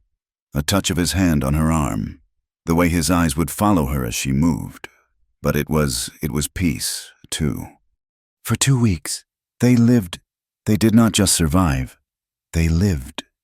Then, tragedy. It was the middle of the night. A sound. Not the wind, not the drip of the melt. A scream, a high, terrified horse scream, from the stable. Silas was out of the bedroll before he was even awake. He grabbed the rifle. "Stay here!" But she did not. She grabbed the heavy fire poker and was right behind him. He kicked the cabin door open. The night was bright, the moon a harsh white circle on the snow. He ran the 20 yards to the stable. The stable door, the one with the weak latch, was torn from its leather hinges. He stopped in the doorway. No, he breathed. Boulder, his main horse, was safe, huddled in the back of his stall, his eyes wide, having kicked the boards. But the other stall, it was a mess of blood and torn wood. The wolves, a pack. They had been brave, driven by the deep winter hunger. Gracie, his older mare, the one he used for packing, she was down. She was gone. Blood stained the snow, a terrible, dark black in the moonlight. Silas raised his rifle. He saw them, shadows, melting back into the trees at the edge of the clearing. Yellow eyes, watching. He fired. A shot cracked in the cold air. A yelp, and then they were gone. He lowered the rifle. He stood over the remains of his horse. He had been happy. He had let his guard down. He looked at Clara. She was standing in the snow, the poker in her hand, her face pale. He had built a wall. He had declared this his mountain. He had thought he could keep her safe. But the mountain did not care. The wolves were not afraid of him. And Cale Rivers, the bounty hunter he would not be, either. Isolation was not safety. It was just a different kind of trap. The world was coming, and it was hungry. The death of the mare, Gracie, changed the air. The gentle peace they had found was gone, shattered by the horse's scream in the night. The wolves had done more than kill a horse. They had torn a hole in the fragile wall Silas and Clara had built against the world. The cabin was silent again. But it was not the quiet of two people finding their way. It was the old, cold silence, the silence of guilt. Silas was grim. He spent the next day in the snow, his face a mask of stone. He and Boulder dragged the carcass of the mare a half-mile from the cabin, leaving it for the pack. He came back and spent hours reinforcing the stable door, his hammer blows ringing sharp and angry in the cold air. He was the hermit again, the man who was cursed. Clara watched him. She brought him coffee. He took it without looking at her, his hands raw from the cold and the work. "It was not your fault, Silas," she said softly. "I let my guard down," he growled, not stopping his work. We got comfortable. The mountain does not care for comfortable. It takes." He was not just talking about the horse. He was talking about his sister. He was talking about his fear. He had let himself be happy, and the price had been paid, just as he always knew it would. He retreated. He would not sleep by the fire. He moved his bedroll back to the far wall. He was protecting her, he thought, protecting her from his own curse. They lived like this for 3 days, two strangers, trapped in a room, waiting for the next blow to fall. It fell on the 4th day. It was just past noon. The sun was a weak spot of brightness in a gray, frozen sky. Silas was in the barn, repairing the stall that the wolves had broken. He had left his rifle by the cabin door. Clara was inside, kneading a new batch of bread. Her hands were caked in flour. She was looking out the small, scraped clean window, watching the snow fall from the pines. And she saw him, a black speck, far down the trail, a man on a horse. Her heart stopped. Her hands froze in the dough. It was not Malachi. Malachi was a local. This man, he rode different. He rode a tall, lean horse, not a mountain pony. He rode with a purpose. He did not look around. He just came. He was wearing a long, dark coat, a city coat. Cale Rivers. She looked at the barn. Silas was hammering. He had not seen him. This was it, the moment she had stayed for, the fight she had refused to run from. Her first instinct was to scream for Silas, to run for the rifle. But she stopped. She thought of Silas's face, the rage, the guilt, the ghost of his sister. If Silas saw this man, if he saw the threat, he would meet it with violence. He would meet it with the rage he had shown when he returned from Halleck. He would kill this man, or be killed. And either way, she would lose him. He would be lost to the law, or to his own ghosts. No, this was her fight. She had told him she was strong enough. She wiped the flour from her hands onto her apron. She took off the apron. She smoothed her hair. She grabbed her thinnest, oldest shawl and walked out the cabin door, pulling it tight around her shoulders. She left the rifle where it was. She stood in the snow, halfway between the cabin and the barn. She waited. The rider came up the trail. He did not slow until he was in the clearing. He stopped his horse 10 yards from her. He was a thin man, with a narrow face and eyes that saw everything. He had a clean-shaven chin and a thick mustache. He looked professional. "Afternoon, ma'am," he said. His voice was polite, too polite. "This the property of Silas Reeve?" "It is," Clara said. Her own voice was steady. She would not let it shake. The man looked her up and down. A long, slow assessment. He saw the worn dress, the chapped hands, the defiance in her eyes. "Well," he said, almost to himself, "this saves me some trouble. I am looking for a woman. Goes by the name of Cassie Dubois. You fit the bill, ma'am." "My name is Clara Monroe," she said. "That's as may be," the man said. He unbuttoned his coat slightly, revealing the badge pinned to his vest, a United States Marshal's badge. But he was no marshal. He was a bounty hunter, with a bought badge. "I got a warrant here, issued by a judge in Denver. Says a Cassie Dubois, alias Clara Monroe, is a fugitive. Fled Denver after stealing a considerable sum of money from the estate of her late husband, Thomas Dubois." "Thomas had no estate," Clara said, her voice hard. "He had debts. I paid them." "His family back east says different," the bounty hunter said, bored. He had heard this all before. "Says you cleaned out his accounts and fled. They want you back, and they are paying well for it." He looped his reins around his saddle horn. "I am Cale Rivers, and I am here to take you in. We can do this easy, or we can do this hard." He looked past her, toward the cabin. "Where is he? Where is Reeve? The man who is harboring you?" This was the moment. He is not here," Clara lied. "He is hunting. He will be gone for days." She took a step forward, her boots sinking in the snow. "Mr. Rivers, the man you are looking for, Cassie Dubois. I suppose that was me, but I am not that woman. I stole nothing. I am a schoolteacher." "I am not a judge, ma'am," Rivers said, impatient. "I am just the man who serves the warrant." "Please," she said, her voice changing. She let the defiance drop. She let him see the woman. "The man who lives here, Silas, he has nothing to do with this. He is a good man, but he is hard. He is not well. He found me in the storm. That is all. He does not know about any of this." Rivers looked at the barn. The sound of hammering had stopped. "He does not," Clara insisted, her voice desperate. If you come in, guns and badges, he will fight. He's not a man who understands the law. He will fight you, and he will be killed. Please, I will go with you. I will go quiet. Just leave him out of it. Let me write a note. I will say I ran off. Please, he has suffered enough." She was offering herself up to save Silas from the law, from himself. Cale Rivers looked at her.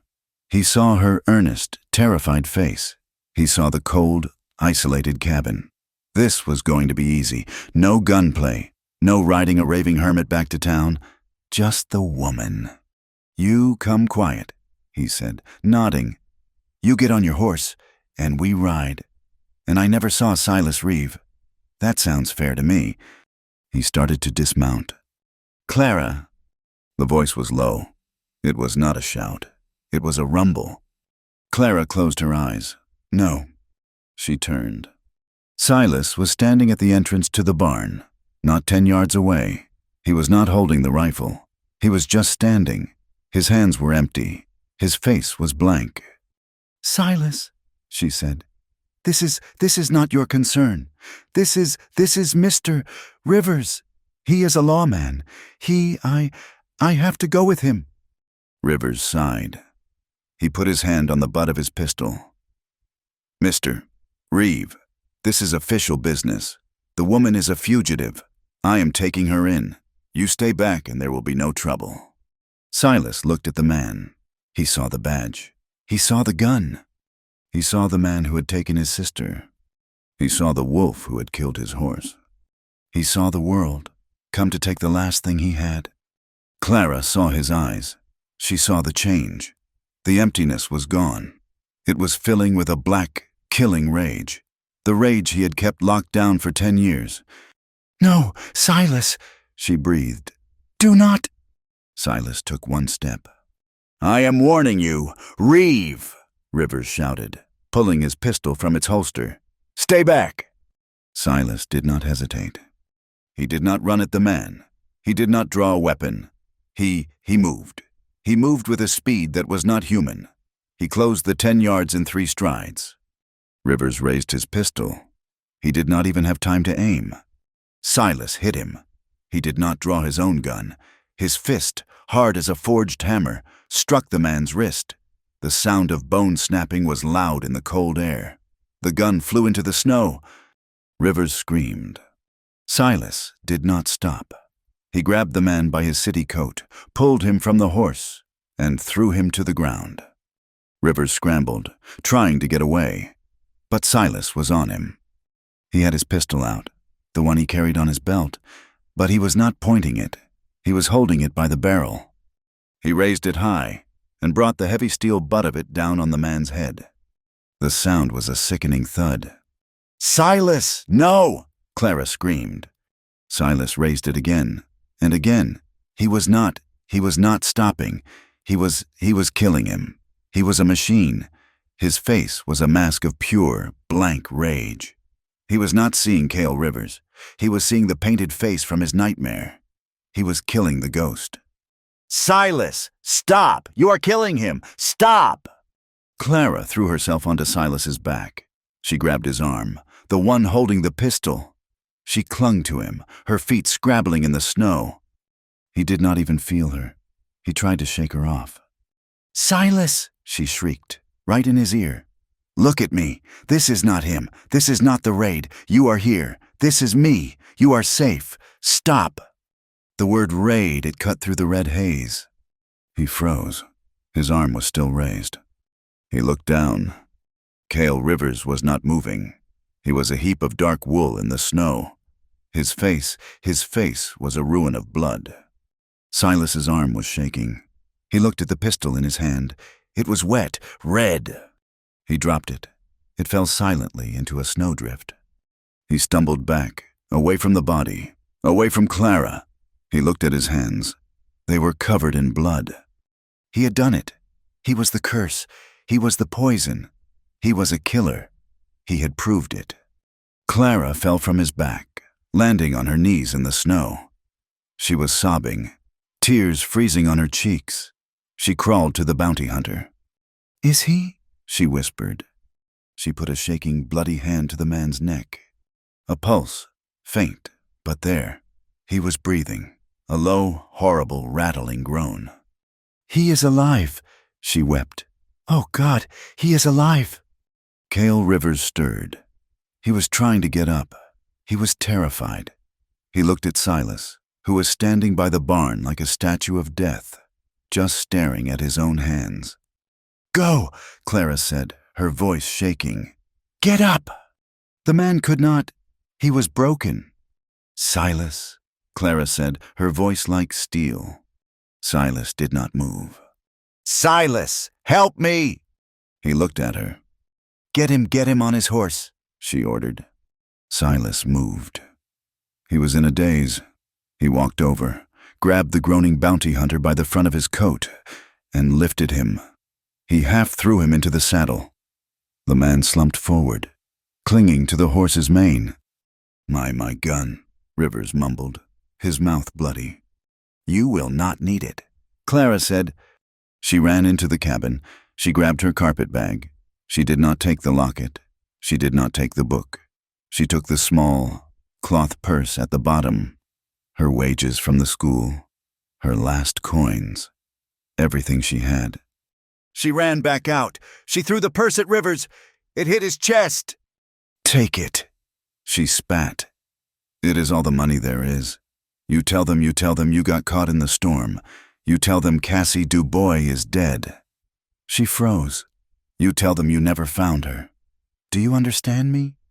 Rivers just nodded, his eyes wide with terror. Go! Clara screamed. She slapped the horse's rump. Go! And if you ever come back here, he will kill you. The horse bolted. Cale Rivers, broken and bleeding, clung to it as it fled down the trail. They were alone. The clearing was silent. The only sound was the wind. The only thing left was a dark, ugly stain in the snow. Clara stood, breathing in huge, ragged gasps. She was covered in snow and blood. She looked at Silas. He was still by the barn. He had not moved. He was looking at the blood on his hands. He whispered, I almost... He turned, his face a mask of such profound shame, such horror, it stopped her heart. He walked into the dark of the barn. He pulled the heavy door closed. She was alone. Night fell. The cold was bitter. He would not come out. She had built up the fire. She had washed the blood from her hands and face. She had tried to talk to him. She had stood outside the barn door. Silas, talk to me. Go away. His voice came from inside. It was dead. Silas, he is gone. It is over. Go away, Clara. I am what I thought. I am poison. I am a killer. You were protecting me. No, he said. His voice was muffled. I was not. I saw him. The one from the raid. I was killing him. I was not even here. I am a monster. And that broke something in her. The fear was gone, and all that was left was fury. So you did not see me? She said, her voice low, trembling. What? You did not see me? She cried, her fists clenched. I was handling it. I had a plan. I was talking to him. I was doing what I said I would. I was fighting, in my own way. I was strong enough. He had a gun, Clara. And I had me, she shrieked, slamming her hand against the rough wood of the door. You did not trust me. You did not even see me. You saw her. You saw Sarah. You saw a weak, small thing that needed saving. You think I am not worth fighting for unless you use your fists, unless you bleed for me. That is not true. It is true. You think my strength is nothing?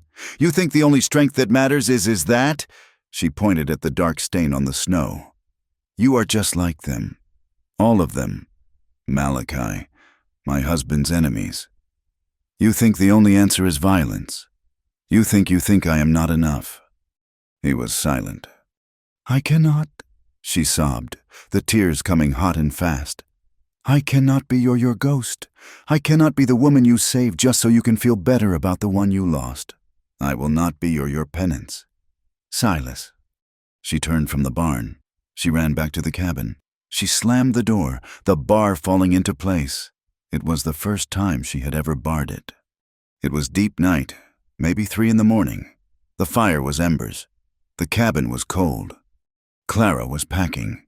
Her hands were steady now. She had to leave. She saw it. She was the poison. Not him. She was the thing that brought the world here. She was the thing that had turned him into the monster he hated. She had broken him. She packed her few things in the carpet bag. Her dress, her mother's locket, the book. She had no money. She had no plan. She did not care. She would walk. She would walk until she froze. It was better than this. It was better than watching him destroy himself. To save her. She put on her coat. She wrapped her shawl around her head. She opened the cabin door. He was standing there. Silas. Just standing. He was not angry. He was not ashamed. He looked hollow, worn down to his very soul. He was holding something in his hand. The small, bright red scarf she had made for him. You are leaving, he said. It was not a question. It was a statement. I have to, she whispered, The tears were welling up again. I am the one. I bring this. I make you that. The thing you hate. No, he said. His voice was quiet, deeper than she had ever heard it. You make me human. He took a step, blocking the doorway. I have been a ghost for 10 years. Clara, I have been hiding on this mountain, safe. I was safe being guilty. I was safe being afraid of God. It was easy. He looked at the scarf, glowing red in the dark.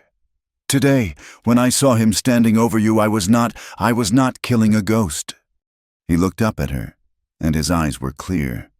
I was scared. I was so scared. I was scared of losing you. Not like I lost Sarah. I was scared of losing you. Clara, the woman who laughs at my bad coffee. The woman who fights bounty hunters with nothing but her own guts. He took a deep breath. I was so scared I forgot to see you. I reacted. I let the animal out, because I could not bear to lose you.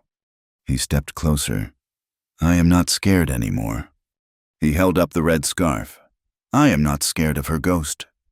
He touched his chest, right where he had put the scarf. I am not scared of what they say in town, the judgment. He looked right into her eyes. He was so close. And I am not scared of this, of loving you. I am not scared of failing. There was weeping now, just standing there, crying silently. But I am scared right now, he whispered, his voice breaking. I am scared that you are going to walk out that door. She did not move. She just broke. He reached out, his arms, his big, strong, trembling arms, they went around her. He pulled her in, out of the cold, into his chest. They clung to each other. They wept in the dark doorway. They wept for everything. For Sarah, for Thomas, for Gracie, for the blood in the snow. They wept for the years they had both lost to fear and to shame. He was holding her so tight, she could barely breathe. If you go, he whispered, his face buried in her hair, I will follow. She held on, her hands fisted in his coat. I am not going, she whispered back.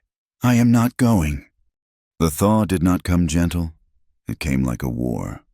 The world, which had been silent and white for 4 months, suddenly roared. The snow, 10 feet deep in the drifts, began to rot from the inside. Water ran everywhere. The sound of the creek, which had been a whisper under the ice, turned into a freight train. It was the sound of the mountain letting go. In the clearing, the dark stain where Kale Rivers had fallen was the first thing to reappear as the snow receded. It was an ugly, brown-red patch on the earth. Silas shoveled fresh dirt over it. He did not say a word. He just erased it. They did not speak of the future. They did not speak of the spring. They just lived. They fixed the stable. They took inventory of the food. They moved together in the small cabin like 2 parts of the same machine. The passion of that night in the doorway, the desperate, weeping need had settled. It had cooled, like forged steel. It was not gone. It was just harder, stronger. He slept by the fire, she on the cot, but the space between them was no longer a wall. It was just space, and sometimes, in the middle of the night, she would wake and find him sitting, just watching her breathe, the red scarf a lump in his shirt pocket. The day finally came, a morning in late April. The pass was a river of mud, but it was open. We are low on flour, he said. I am low on thread, she answered. It was an agreement. He saddled Boulder, the big horse strong and restless after the long winter. He did not bring the pack mare. There was no pack mare to bring. He just saddled his one horse. I will be back by dark, he said. Clara was standing by the door. She was wearing her gray wool dress, the one she had mended. No. He stopped, his hand on the saddle horn. What? I am going with you, she said. It was not a request. I am done hiding. Silas, we are done. He looked at her, He looked at the trail to Halleck, a muddy ribbon of danger. He looked at her face. Pale but set, he saw the woman who had refused to run. He nodded. Once, he went back into the stable. He did not have another saddle. He just put a thick blanket over Boulder's rump, behind his own saddle. "It will be a hard ride," he said. "I have had harder," she said. He lifted her up. She sat sideways on the blanket, her hands holding his waist. He swung up in front of her. She leaned her head against his broad back. She could feel the steady beat of his heart. They rode down the mountain. The world was waking up. The smell of wet earth and sharp, new pine needles was everywhere. She saw a flicker of yellow, a mountain buttercup, pushing up through the half-frozen mud. Life. It took them 3 hours.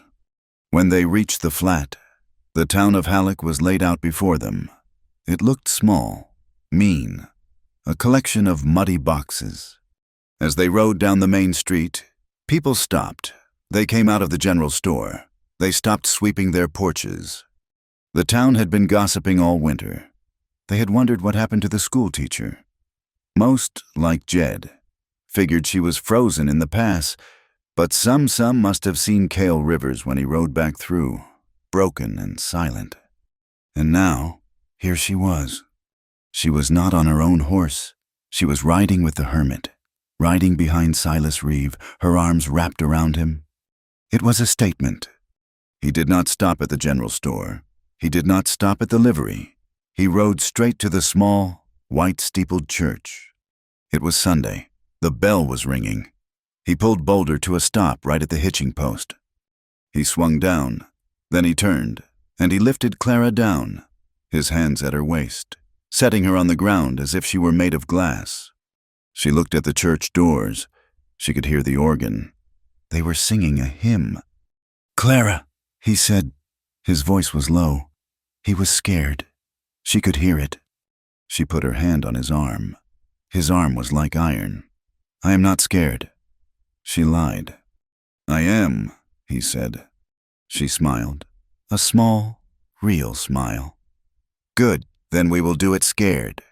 She let go of his arm, and she walked. She walked up the 3 wooden steps. She pushed the door open. The hymn died. The organ wheezed into silence. Every face in the church turned. They were all there.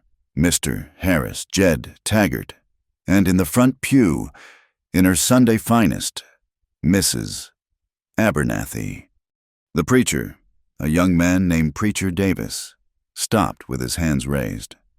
Clara stood in the aisle. The silence was thick. She could feel the judgment. It was a physical weight, pushing on her, fallen. Not decent, saloon girl. Mrs. Abernathy's face was a mask of pure, righteous fury. She looked at Clara, then at the open door, where the huge, bearded shape of Silas Reeve stood, blocking the light. Clara took a breath. She thought of Cassie Dubois. She thought of the red dress. She thought of the cold. She thought of the wolves. And she walked. She walked down the center aisle. Her boot heels clicked on the floorboards. It was the loudest sound in the world. People whispered. A hissing sound. She did not stop. She did not look left or right. She walked all the way to the front. She passed Mrs. Abernathy, and she sat down in the first pew, the one reserved for the deacons. She sat, her back straight. She looked up at Preacher Davis. Behind her, she heard a new sound, the sound of heavy spurred boots. Silas walked down the aisle. He did not look at the people. He looked right at Clara. He came and stood in the aisle, right next to her pew.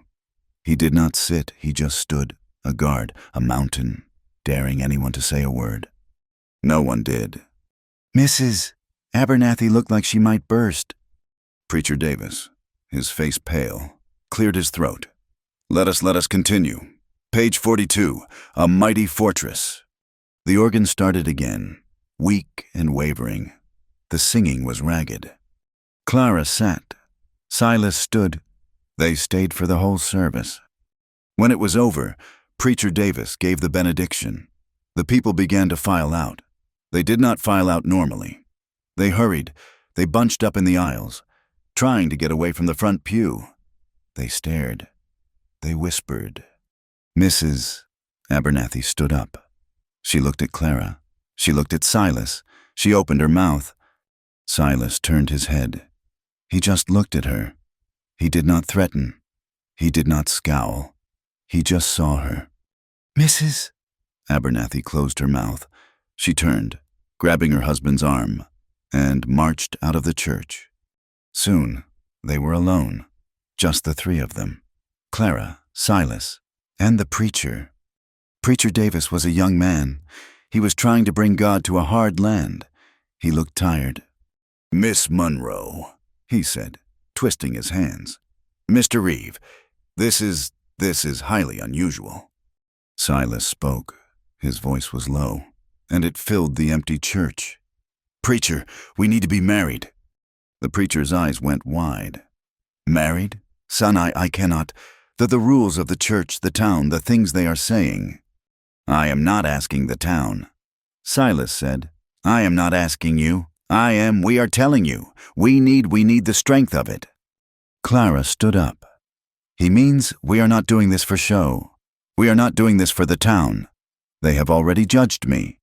We are doing this for us, before God." Preacher Davis looked at Silas. He looked at Clara. He saw the way the hermit, the man no one had spoken to in 10 years, was standing. He saw the way his hand was resting on the pew, close to her, but not touching, protective. And he saw the way she looked at him, not with fear, not with passion, but with a deep, unbreakable peace, as if this wild man was her only safety. "For strength," Silas said again. "Not for show." The preacher looked at the cross on the altar. He had read his Bible. He had read about Mary Magdalene. He had read about judgment. And he had read about love. He let out a long breath. "The town, they will not like it." "The town does not have to live our lives," Clara said softly. The preacher nodded. He saw it. He saw the look that passed between them. It was real. It was more real than anything he had seen in this town. "The banns must be read," he started. "Now," Silas said. "In the eyes of God, that is all we ask." The preacher hesitated. Then he nodded. "Then, in the eyes of God, so be it. Stand here, before the altar." It was not a wedding. It was a vow. It took 5 minutes. There was no music. There were no flowers. There was just the preacher's voice, echoing in the empty church. "Man and wife," he said. Silas turned. He looked at Clara, his wife. He did not kiss her. He just reached out and took her hand, his big, calloused hand wrapped around hers. They walked out of the church, together. The word spread through Halleck faster than a prairie fire. He married her? The hermit, Silas Reeve, married that saloon girl. By the time they got to the general store, the boardwalk was full. People were not hiding. They were staring, open-mouthed. Silas kept Clara's hand. He walked them into the store. Mr. Harris, behind the counter, looked like he had seen a ghost. "Silas," he stammered. "Need flour," Silas said, as if it were any other day. "Salt, coffee, and bacon, and—" he looked at Clara. "Some good wool thread, Mr. Harris," Clara said, her voice clear. "And do you have any primers? Slates?" The town's reaction was split. The sneers, they were there. Misses. Abernathy gathered the good wives. They declared Clara Monroe, now Clara Reeve, a disgrace. She was not just a fallen woman. She had tricked a man, a poor, simple hermit, into binding himself to her sin. They vowed she would never be part of the town. They would not speak to her. Their children would not be allowed near her. But the softening that was there, too. It came from the men, from Jed, at the livery, from Taggart, the freighter. They were rough men. They did not care about a woman's character. They cared about strength. They saw Silas Reeve. He was not a hermit anymore. He was a man who had come down from his mountain. He had stood against the town. He had stood against a bounty hunter. The story was getting wilder. Some said he had fought 3 men, and he had claimed his woman. He had put his name on her. It was something out of a legend. They looked at him with a new respect, and they looked at Clara. She was not just the saloon girl. She was the woman who had tamed the mountain man. They tipped their hats. "Mr. Reeve," Jed said, with a nod. "Ma'am." It was a start. They rode back to the ranch. The world felt different. The cabin was the same, but it was not. That night, there was no question. There was no cot. There was no bedroll. There was just the bed. They were husband and wife. The spring turned to summer. The aspens leafed out, their green so bright it hurt the eyes. Clara was not built to be idle. She was married. She was safe. But she was a teacher. "They will not let me teach in town," she said one evening. They were sitting on the porch of the cabin. Silas had built a porch. "I know," he said. "But I need to—" "I know," he said again. It is not just letters. Silas, it is a way out. For girls, it is the only way out, other than the one I took." Silas was quiet for a long time. He looked out at his land, the land that had been his prison. "That plot," he said, pointing, "down by the creek road. It is flat. It is good." "What about it?" "It is your land," he said. I will sign the deed over. You build your school there." "A school? Here?" "It is not here," he said. "It is on the way to here. It is not town, and it is not the mountain. It is in between. It is ours." He built it himself. He cut the pine. He raised the walls. It was one room, rough. It had 2 windows and a good, solid door. Clara walked into Halleck. She did not go to the church. She went to the shacks, the places where the trappers, the out-of-work miners, the stable hands lived, the people misses. Abernathy pretended did not exist. She spoke to the mothers. "I am starting a school. For girls. Just girls. I will teach them their numbers. I will teach them to read. I will charge 1 egg a week, or a cup of flour, whatever you have." At first, they were suspicious, but they looked at her. She was not Mrs. Abernathy. She was not good. She was one of them. She had the calloused hands to prove it. The first week, 3 girls came, small, shy, in ragged dresses. The next week, there were 5. By the end of the summer, Clara had 12 students, 12 girls, learning to write their names, learning that their world could be bigger than a kitchen or a saloon.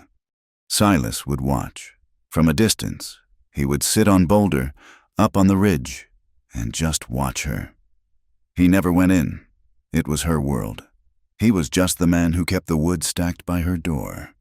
One day, in the fall, the post rider came up the mountain. It was an event. "Mrs. Reeve?" he asked, unsure. "I am," Clara said. He handed her a letter. It was thin. It was addressed to Cassie Dubois, care of the Halleck General Store. It had been forwarded from Denver. Her blood went cold. She waited until Silas was home. She waited until the sun was setting. She sat at the table in the cabin, the one he had built, and she opened it. Silas stood by the fire, pretending not to watch. Her hands shook. It was from Denver. "Dear Cassie, you do not know me. My name is Sadie. I was new at the Painted Lady. You were leaving. It was your last night. I was 14. I had run from home. And the owner, he—" Clara closed her eyes. She remembered a small, blonde girl crying in the kitchen. "I was so scared. And you found me. You had just been paid. You had your money to leave. You looked at me, and you gave me half of it. You told me to run. You told me to go east, not west. You told me to find a church and tell them I was an orphan. You drew me a map on a napkin. I did just what you said. I got to Kansas. I met a man, a good man, a farmer. His name is John. We have been married for 2 years. I have a baby, a little boy. I just wanted to tell you, I never knew what happened to you. I heard Mr. Du Bois's family was looking for you. I was so afraid for you. I wanted you to know that what you did, it saved me. I am safe. My boy is safe. They called you a lot of things in that place, Cassie, but I always called you my savior. I hope you found peace. Your friend, Sadie. Clara did not realize she was crying until a tear hit the paper. It was not a sad cry. It was a release. All the years, all the shame, the red dress, the muddy alley. Mrs. Abernathy? It was not for nothing. Silas moved. He was beside her. His hand rested on her shoulder. He did not read the letter. He did not have to. He just stood. It is from a girl I knew, Clara whispered, wiping her face. She is safe. Good, Silas said. His voice was thick. That is good. She leaned her head against his side. He was so solid. He was her anchor. The winter came again, but this time, it was not a prison. It was home. The school closed for the snows. Clara and Silas were alone again, but they were not trapped. They were sheltered. The final night of spring. The snow was long gone. The air was soft, smelling of sage and warm rock. The stars were coming out, not cold, distant sparks, but thick, like spilled diamonds. They walked, up on the ridge behind the ranch, the ridge where he used to go to talk to his ghosts. They stood, looking down at the small cabin, at the other small building, the school. A light was on. Silas had left a lamp burning for their return. Clara leaned against him. He put his arm around her. It is quiet, she said. It is, he agreed. She looked up at him, at this man, this big, broken, beautiful man. Her husband. He was not a hermit. He was not a ghost. He was just Silas, and he was hers. She felt a bubble of something she had not felt in so long. She barely recognized it. It was not relief. It was not peace. It was joy. She smiled, a slow, real smile. She put her head on his chest. I want, she whispered. He went still. She tilted her head back, looking up at his face in the starlight. I want right now. It was not a moan of pain. It was not a confession of need. It was a laugh. It was a promise. It was everything. Silas looked down at her, and he smiled. A true, real smile that lit up his gray eyes. He did not say a word. He bent. He swept her up into his arms, as easily as he had done in the snowstorm. He carried her. He carried her down the ridge. His steps sure, he carried her home. He carried her inside, to their bed. And there was passion, a deep, slow, knowing passion. But this time there was also peace. They had both been broken by the world. They had been judged and haunted and pushed to the very edge, but they had survived. They had not run. They had not let the ghosts win. Together, in a small cabin, on a high, lonely mountain, they had found love. Not the kind in books, not the kind in songs. They had found it in its rawest, realest, most healing form. Thank you for listening to this story.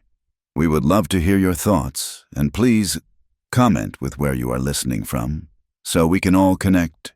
Do not forget to subscribe to the Wild West Campfire channel for more tales from the Old West.